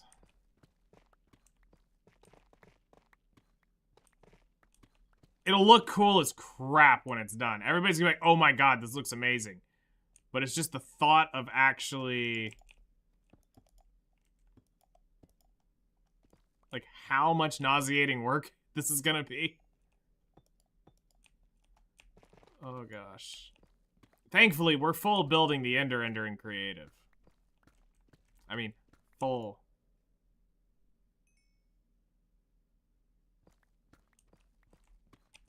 Is it possible you have the math on iron money is wrong? No, why?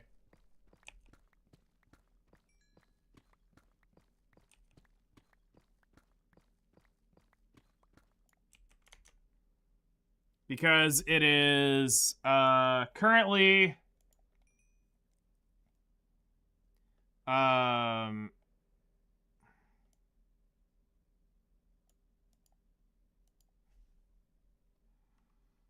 all right, so equals, it is 22 an ingot equals 22 times 64 equals, let's see here.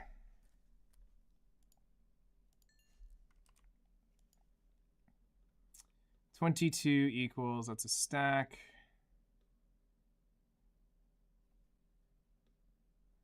And then, so it's 22 per item. Hold on, I want to do then 20 equals this times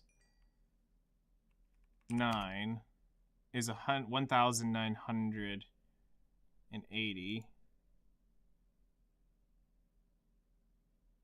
So one block is worth $198, which is that. Then equals the block is then worth times 64 is 12,672.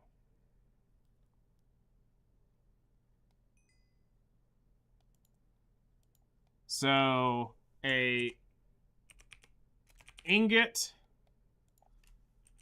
block, and then block stack.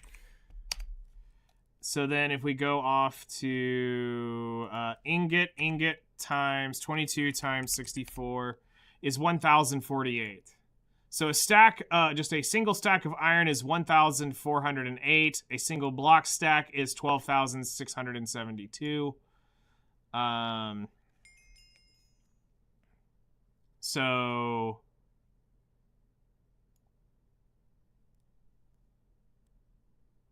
yes, that's the numbers. And we're probably going to rebalance this. Well, not this, not the currencies themselves, but the item prices will be rebalancing for, like, items. So, like, the legendary gear might end up adding a 0 to it. What we might end up doing.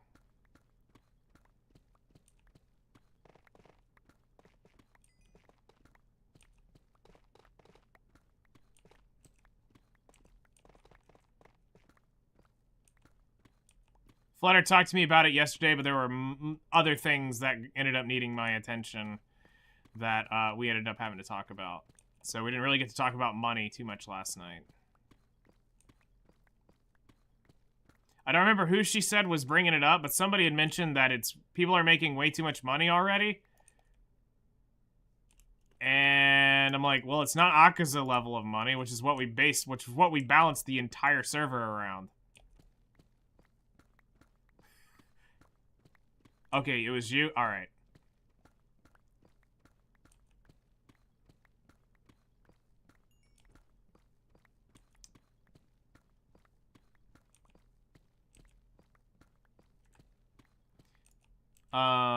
If it's easier, I'll just jump in chat for a little while.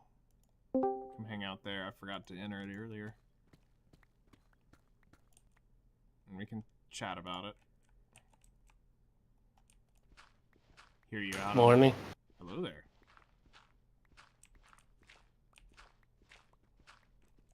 Hear what's going on about that.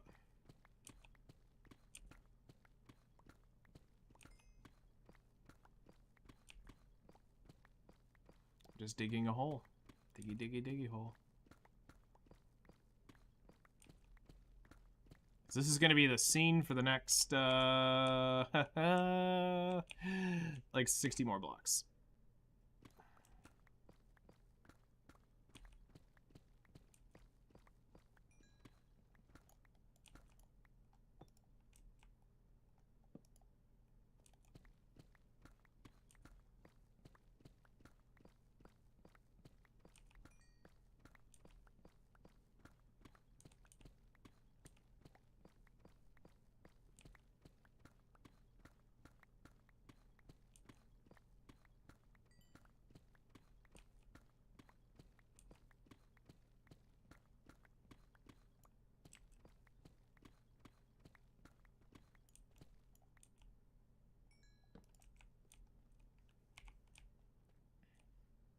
Still need to go 53 more blocks this way.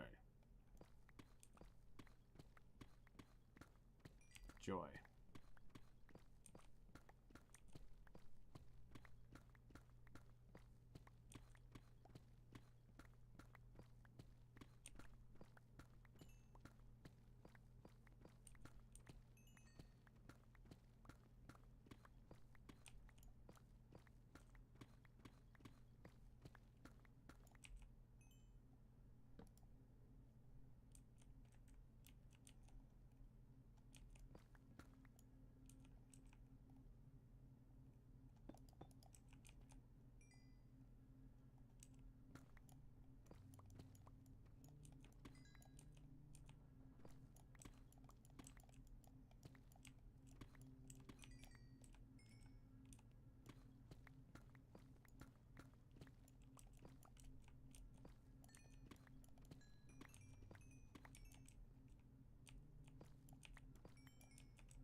Just checking, because that spawned at a really weird pattern, and we want to make sure it's not just sitting in the wall. Alright, it's not. Fill it in.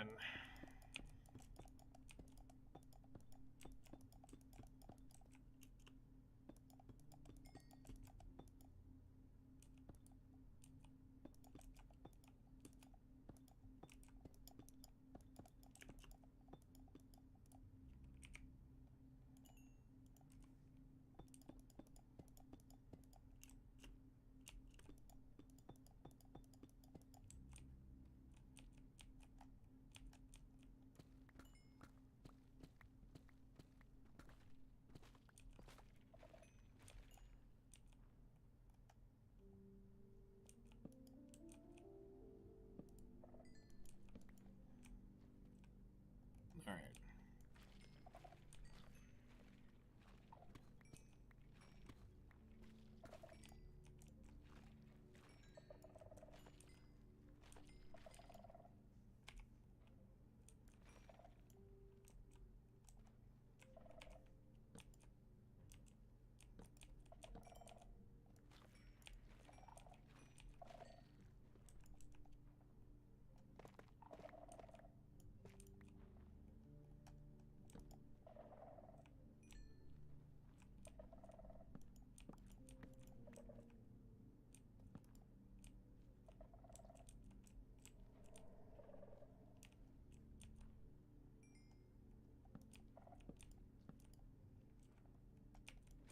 Grab all this.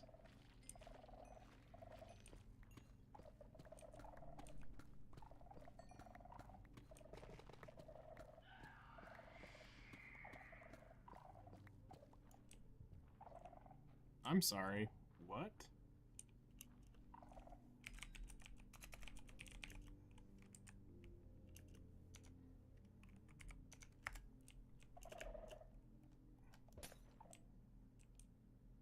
Oh, one lone little shrieker over here.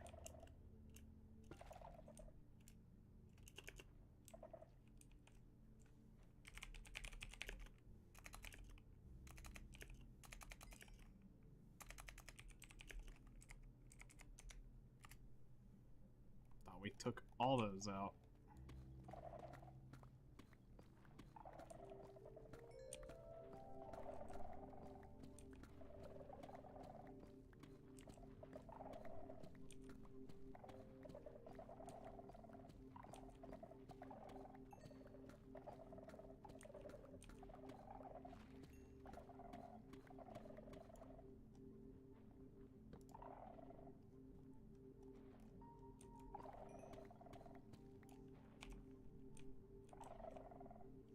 Twenty more blocks.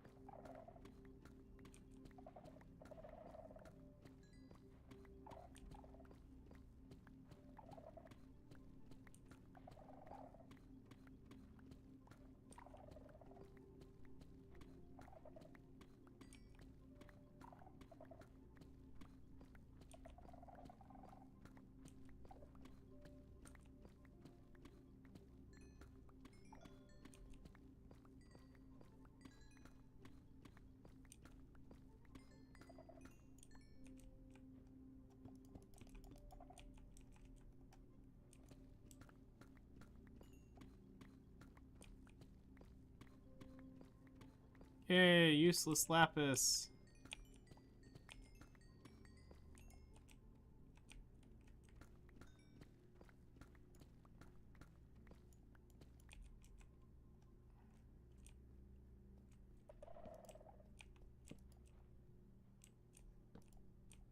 Alright, and we are at 6 more blocks.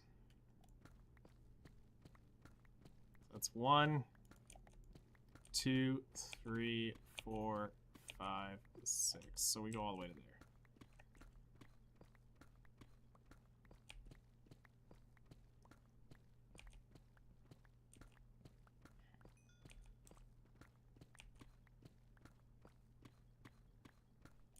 Alright, this is the bare minimum. The absolute bare minimum I have to be.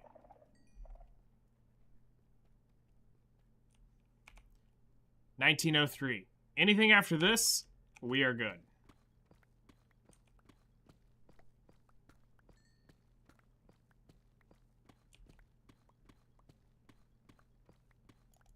All right.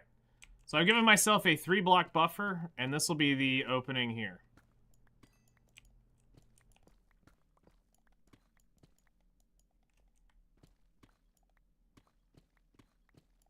Okay.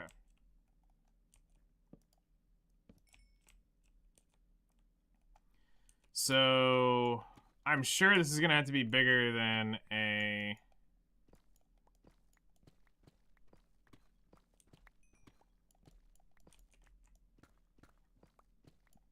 Let's see here. 1, 2, 3, 4. 2, 3, 4, 5.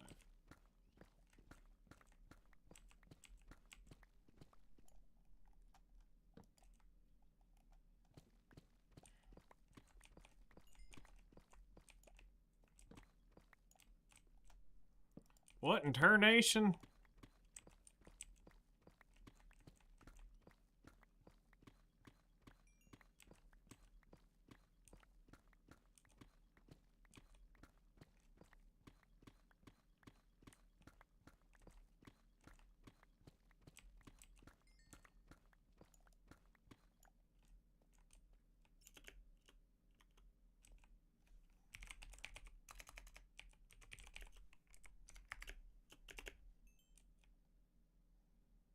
Okay, so we're slightly coming into a ravine here.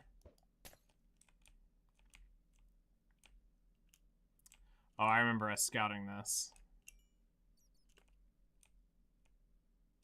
Okay.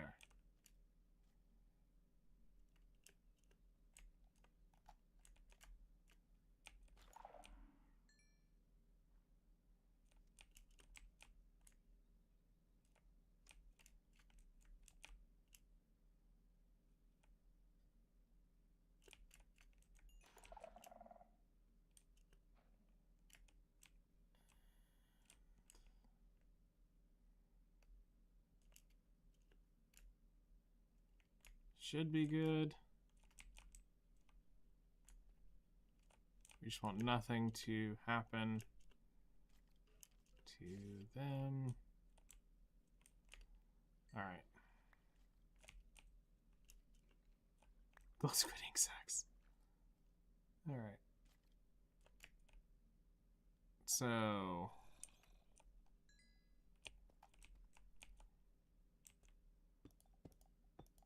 if we have to, we'll deal with that. All right. Good news is I've got infinite height to work on this with. I don't have to worry about a seal. I don't have to worry about mining upward. Just pop through this and we have the whole thing. All right. 1, 2, 3. 1, 2, 3, 4, 5. 1, 2, 3, 4, 5, 6, 7.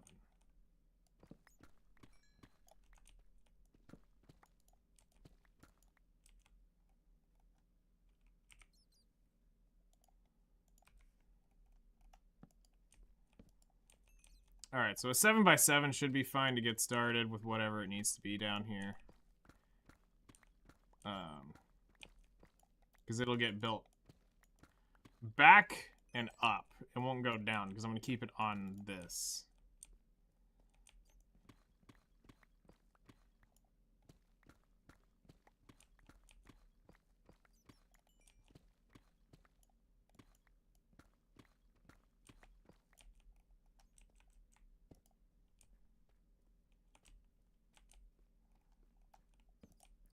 So there we go, the beginnings of a trade hall.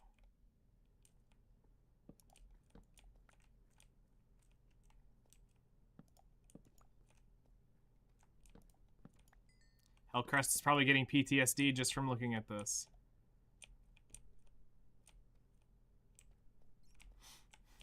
Because he remembers. Hey, I mean, we do not need to do the calculation again. That's the only thing. I mean, at least this time I got it right. At least I got it right.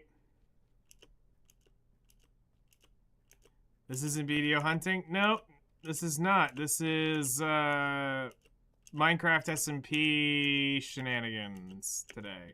I do need to go hunting. That I definitely do need to do. But I also spent a lot of money on this SMP, so I would like to get my money out of it as well. So we're messing around with this for a little bit. Ugh. Okay, so I have the hall. It's now 175 blocks long. I no longer have to...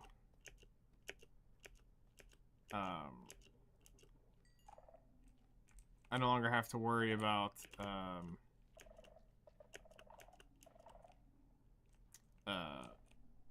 if I am or am not in range. It's done, it's good. We don't have to worry about anything crazy going on. No, bed's not linking. We know how to bring them in nice and safely. So that we don't get absolutely screwed over when a villager decides to just stop responding.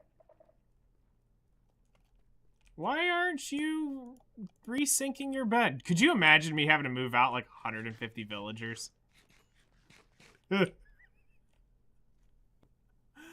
Actually having to move 150 villagers out just to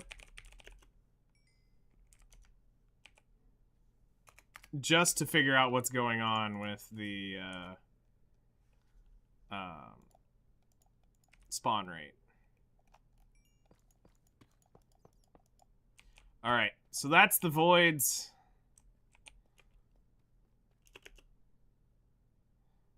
So we've got it all figured out here. From this line counting as the city, we've put in our 16 block barrier, which is bed to edge of city, is already baked in. As long as we do not put a bed any further than these redstone torches here, or this redstone block here, and we do not place a single bed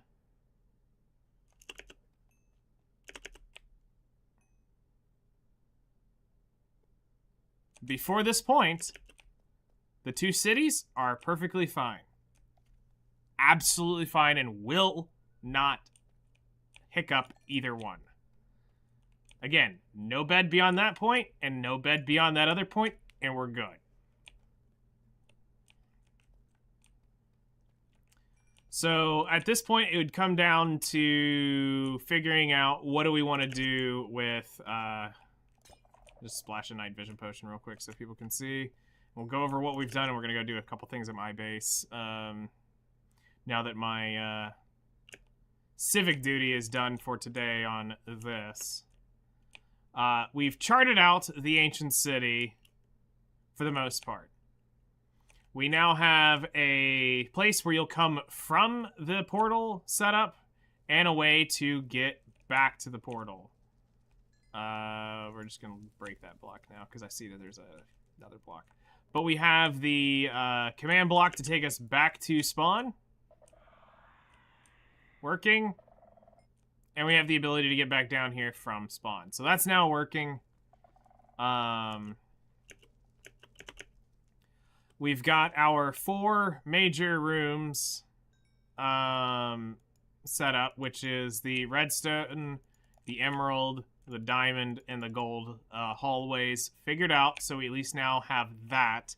The next big plan that it's really going to come down to for me is...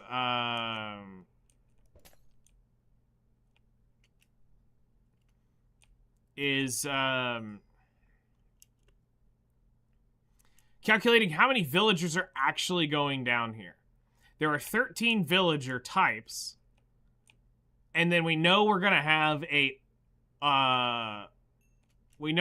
legion of quartz masons for being able to build quartz. Honestly, I could almost see an entire wing dedicated to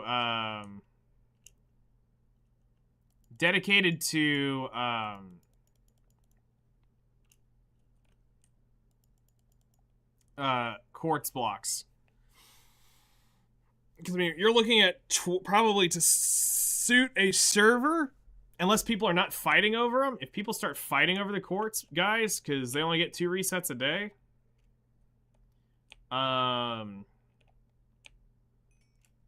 we could probably deal with like 10 normal quartz block guys and maybe like 15 normal quartz blocks and like 10 pillar quartz guys, and I think we would be fine. But I may end up doing 20 to 10. 20 normal quartz, 10 other guys, and just make an entire wing, you know, whatever we end up doing down here.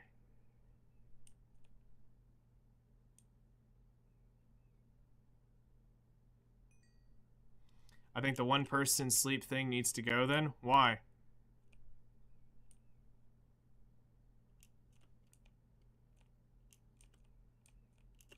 I can just do this and piss you all off. If I wanted to. What is it? Game rule. The fuck? Who's bitching about it? For the villager refresh? Oh, no, he's not bitching about it. I'm just saying, if I really wanted to screw with people, I could just turn the day cycle off and make it permanent noon. Like we did when we were building the server. No, you need the night cycle to switch over. Because they refresh at around evening. It's right at dawn and right at evening, right before it goes to nighttime. Fuck economy, huh? No, I mean, it's actually... You're not... The night cycle is actually more important. You want them to hit the bed. You want them to reset. That's why you want them to... That's why you want to do the sleep cycle. So anytime you can sleep is better. So... Because they'll immediately go look for their beds when it goes to night cycle.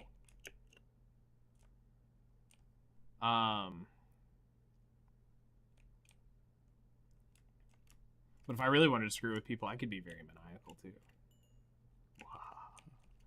Although I'm not Flutter. She's a whole other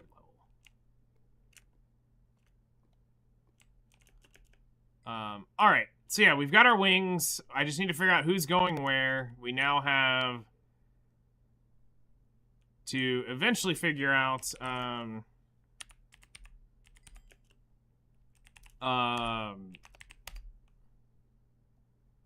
what we're gonna do with, let's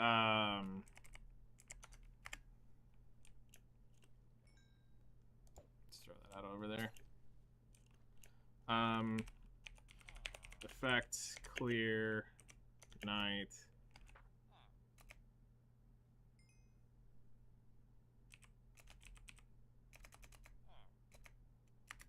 There we go.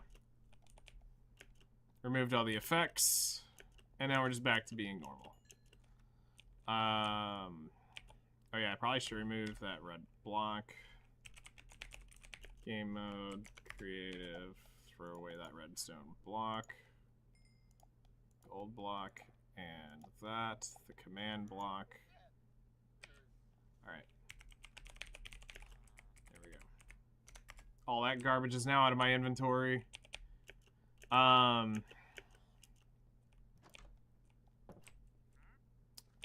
So let's try to spend the last few minutes, because I got about 20 minutes left before I have to go get ready for a meeting. We have everything set up over here for the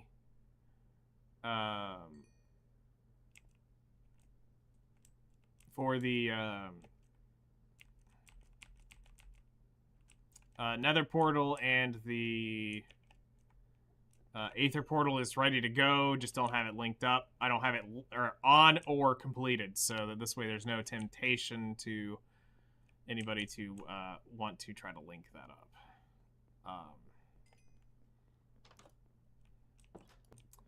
We, of course, got this decorated now, finally.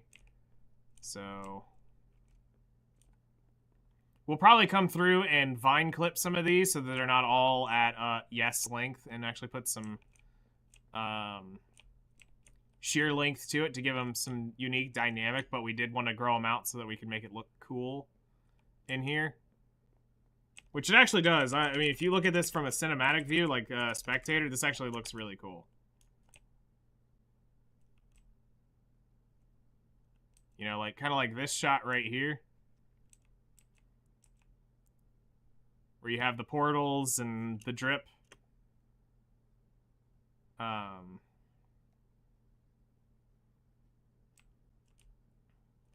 think it'll be really neat. Come through and eventually clip, shear clip some of these and create a like unique depth path in here. Maybe have Flutter come help me out. She's good with stuff like that. Just fall. It's not gonna hurt. So we've got that started. I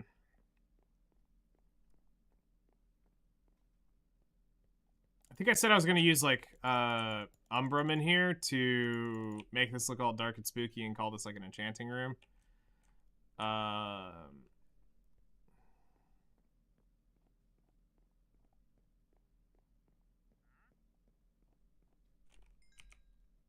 So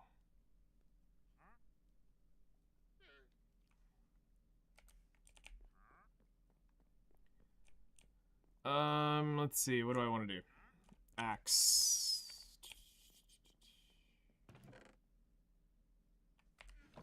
You know what? Just make a blunt normal axe.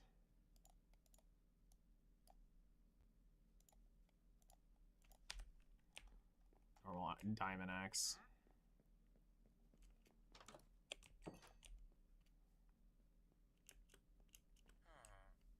Because all my iron's about to go to railways.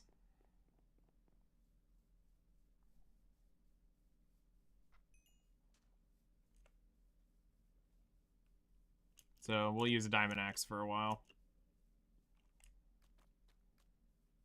right, do we have one up here? We do not.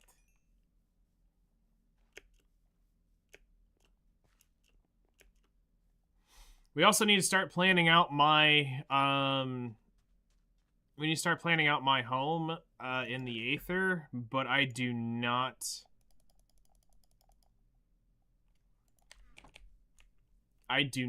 have a plan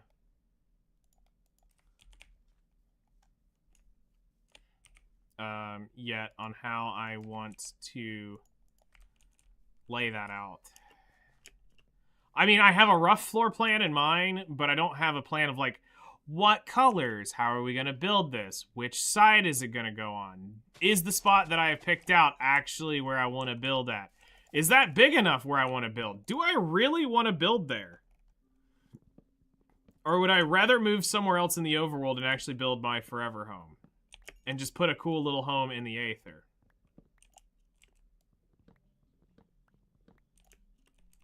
You know, there's a lot of stuff that I want to figure out that I'm not 100% certain on.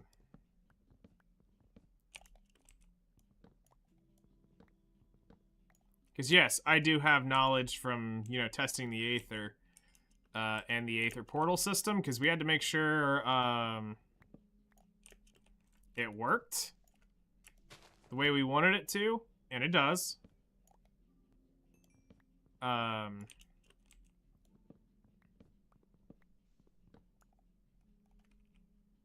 So we can guarantee that.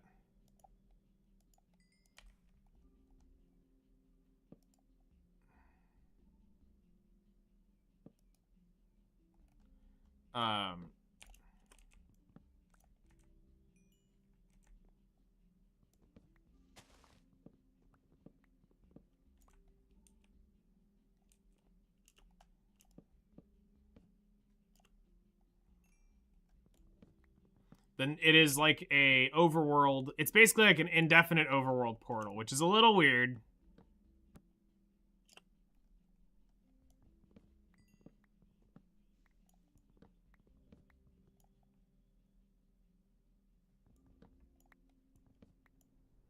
That'll be the one thing I think people won't get used to, is because it is literally overworld ratio. They're going to expect Nether, and it's not.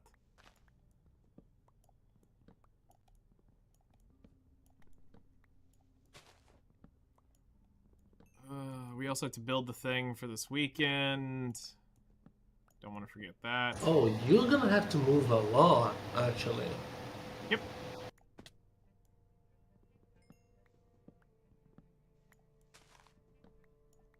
I mean, thankfully, I can carry, like, 4,096 items stack to my backpack. So, moving materials isn't the issue. It's more building it is the issue. No, it's not even building it. You're gonna have to move a lot because of not moving the items, but moving in distance.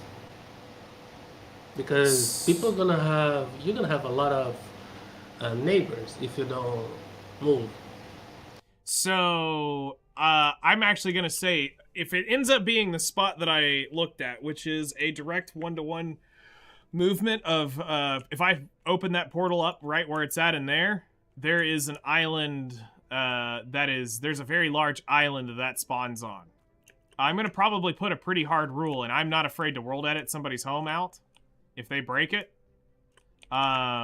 is 500 blocks in any direction. Nobody can have a base near me in the Aether. In any one direction, 500 blocks is claimed for me. Because I'm okay with the overworld one being shared and being up on top of nuts. I have no problem with that. As far as the Aether one's concerned, that's a different story. That will be... that one will definitely not be a neighbor thing. But I need to make sure that I figure out exactly where I want. Like I said, it's... I have a rough idea. I'm just now waiting to see if that's really where I want to go. The biggest pain in my butt is moving the mushrooms. Bringing some of those into the Aether. Cows, pain in the butt. Chickens, easy as hell.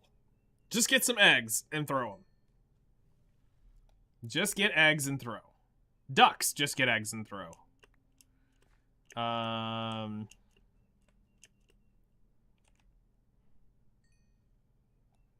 So, yeah, I thought about doing that because it would be me claiming like a 3-cluster island all right in the center of the Aether.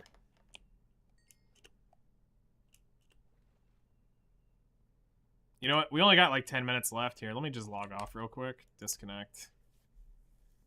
I have a, I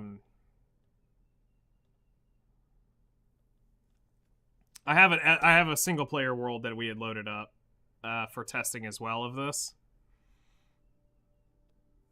So it's our world currently as of the backup when we did the server merge, where we went over to Herobrine.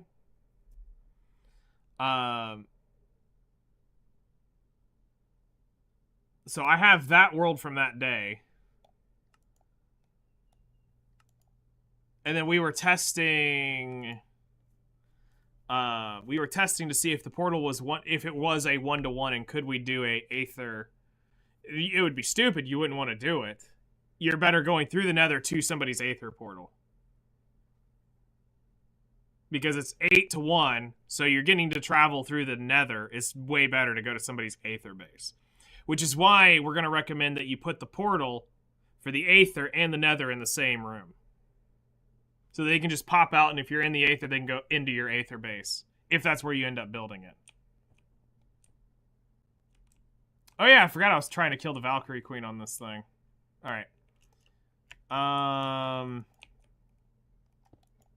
right. So if I TP to my base, which is negative 1917, we're gonna do like 150, negative 601.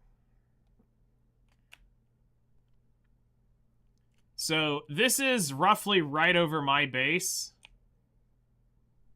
Here is what it looks like. Yeah, there's the portal down there. So this is one of the isle clusters right here.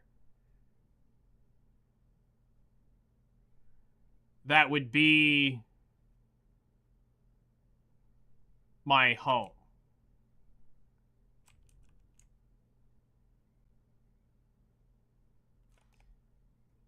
Because we were curious to see what was 1-to-1 ratio of the world looking like.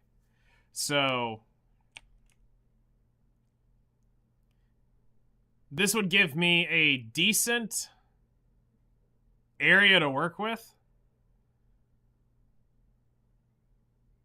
And it also gives me land because I'm going to build it based off of the areas. So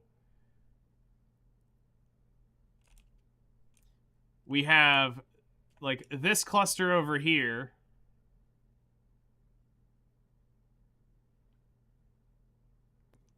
Looks to be big enough to fit any home that you would want to ever build on in this area. And if you wanted to have farms, you have this full other isle cluster over here. Because there's not a lot of rock. Like, this is something I think people are going to end up getting a little surprised by. You can't dwarven mine these things. You will fall to the overworld. Just to prove the point, I fall to the overworld. If I break through the cloud, the barrier, descending from the aether, splat, I'm in the desert.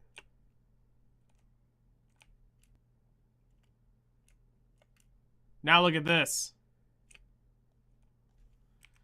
Time set day. / effect. Give night vision.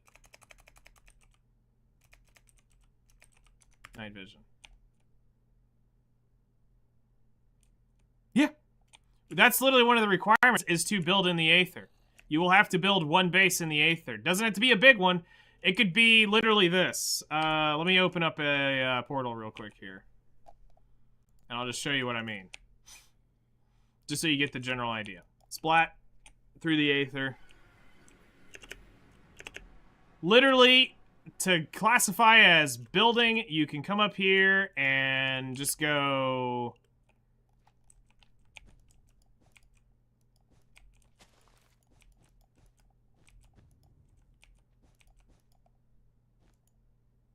No, you cannot block up to the aether.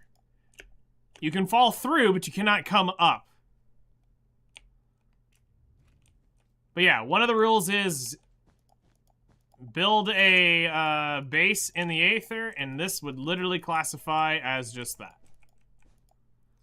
This could be your representation in the aether, and it is...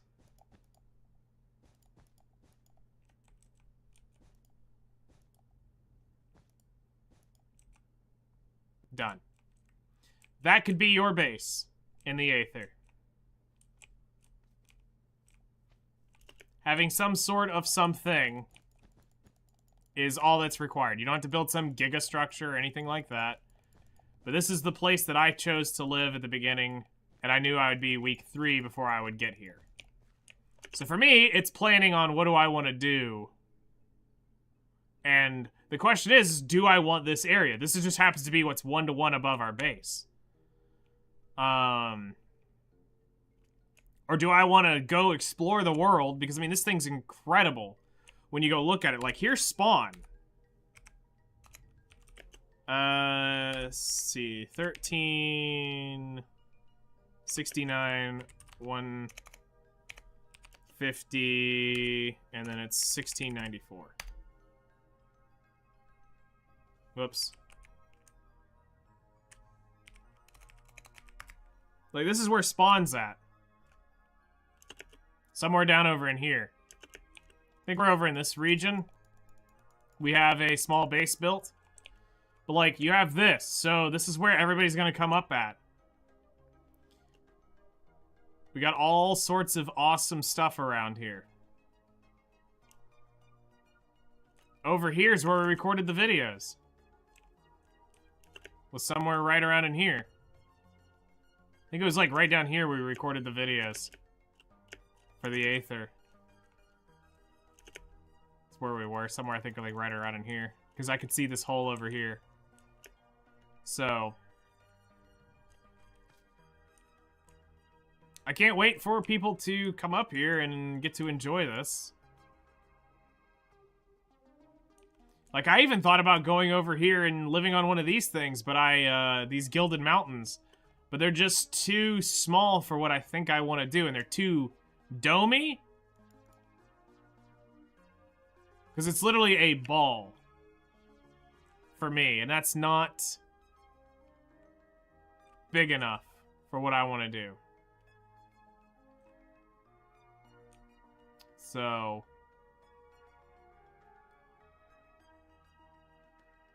yeah, we got to get some bridges built, and that's something else that we need to start working on is a lot of bridges.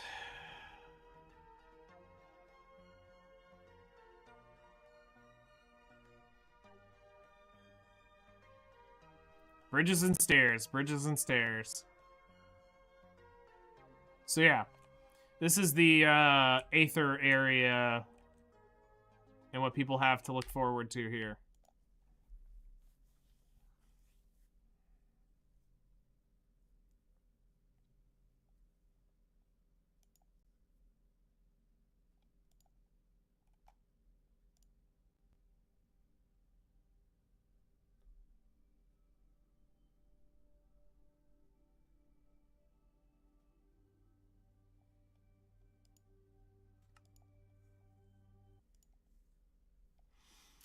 All right.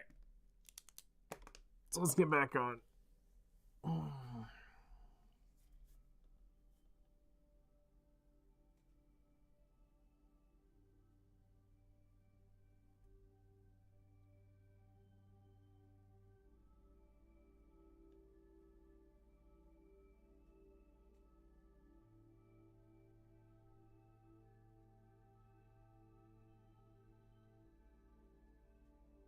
Oh, wait, I gotta relaunch the game. I just remembered. Whenever you do that, you have to,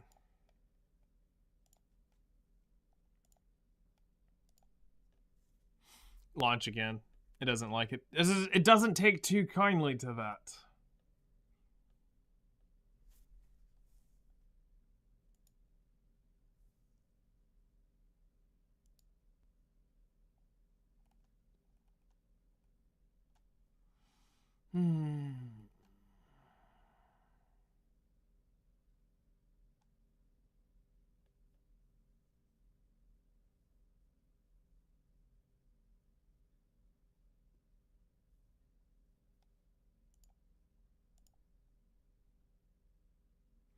Now, if I did this right through CurseForge, this should automatically make the window 1080p. Because I was testing this last night. Let's find out, does this work? Yes, it does. Alright, so I need to update that for everyone, because I know that's a big annoyance for some people, is trying to figure out how to do, how to get your window to go to 1080p naturally. Or whatever you want, full frame window or whatnot. For me, I play in 1080, so, because I don't need the full 2K monitor to play Minecraft. I would like to be able to see my chats, which are right here on the side, and the games over on this side. And then on the edge over there at the monitor, I can see the Discord pings. And if I position it just right, I can see the bottom text of Discord. So I can normally see the first level of chat. If somebody instantly types something, I can normally see it. But if there's a conversation going, I can't read it. And over here is my TV, which has everything else on it. It's got the main hub, it's got OBS, my calculator's over there, normally a couple pages for websites.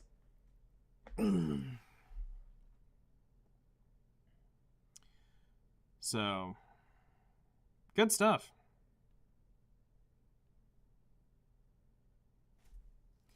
Multiplayer.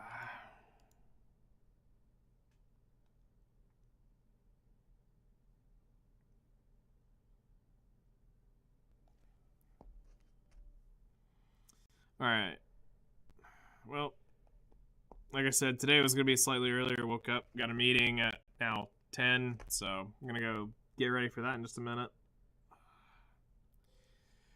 I feel somewhat accomplished that at least I've broken it down into sections. The biggest thing I got to do is do some research on what level of village breeder do I need, and when do I need to build it specifically. If I want to go ahead and start getting some of the thing rebuilt, or if I want to, what step do I want to achieve first? Rebuilding it, or,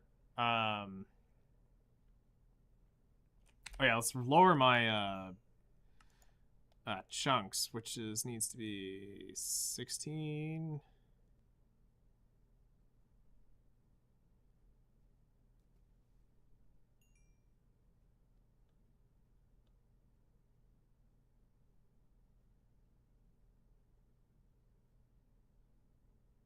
We'll do 14 chunks. I don't need anything farther than that, honestly.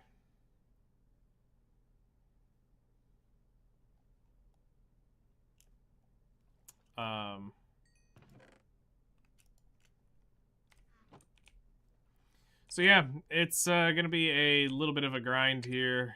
I'll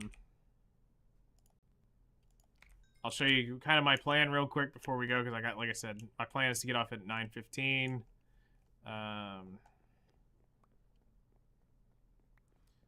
So if we go back to base.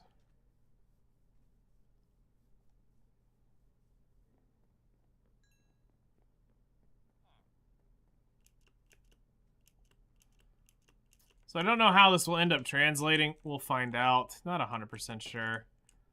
But the idea in here was we were going to use this wood in here in some themed fashion to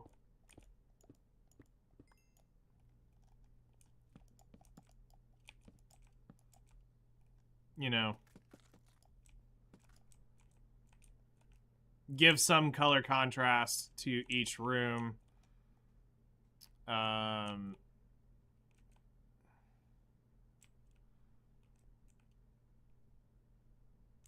It kind of reminds me of the blue stained terracotta in a way. So I also need to figure out what we're gonna do as far as spacing, because like we haven't set this room up to fit, just a enchantment table by itself, so it needs to be done differently. But it still needs to be functionally correct. That's the general idea, is somehow filling in the spaces and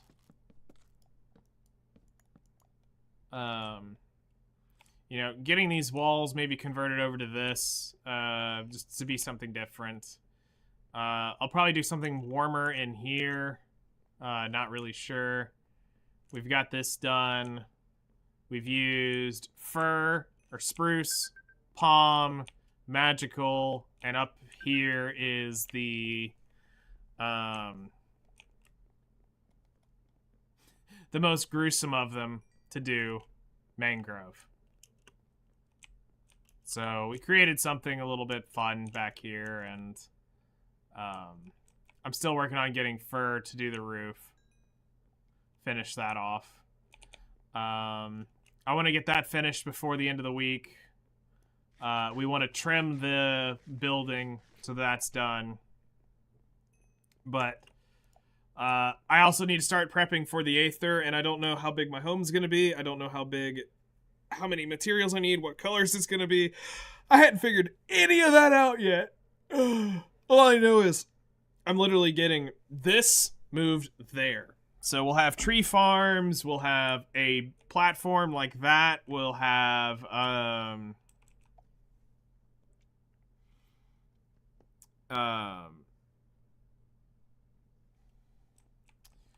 we've got we're going to be moving our tree farms up there. We'll be moving a tree spawner, a platform burner like that up there. We'll be moving, getting all of our crops put up there. Yeah, so it's going to be a large, very large project. So I've really only got a week to prep for that. And I've also got to make a bajillion freaking bridges at some point. So anyway, let's go ahead and shut YouTube down. We did, as of I think yesterday, we ended the Twitter.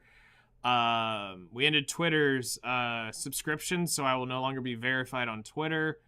For right now, it was not worth the money. After 7 months and never having more than like 5 chatters ever on there, it was not worth streaming on for 7 months. So $50 test.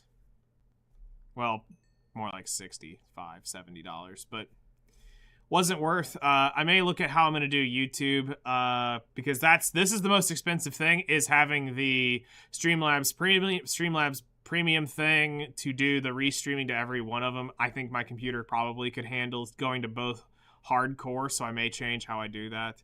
But YouTube may drop off at some point, because like I said, I would like to get out from underneath that $20 a month there on that. So I'll figure it out. But yeah, let's go ahead and shut YouTube down and then go drop this over with somebody. So let's see here. Let's go ahead and shut YouTube.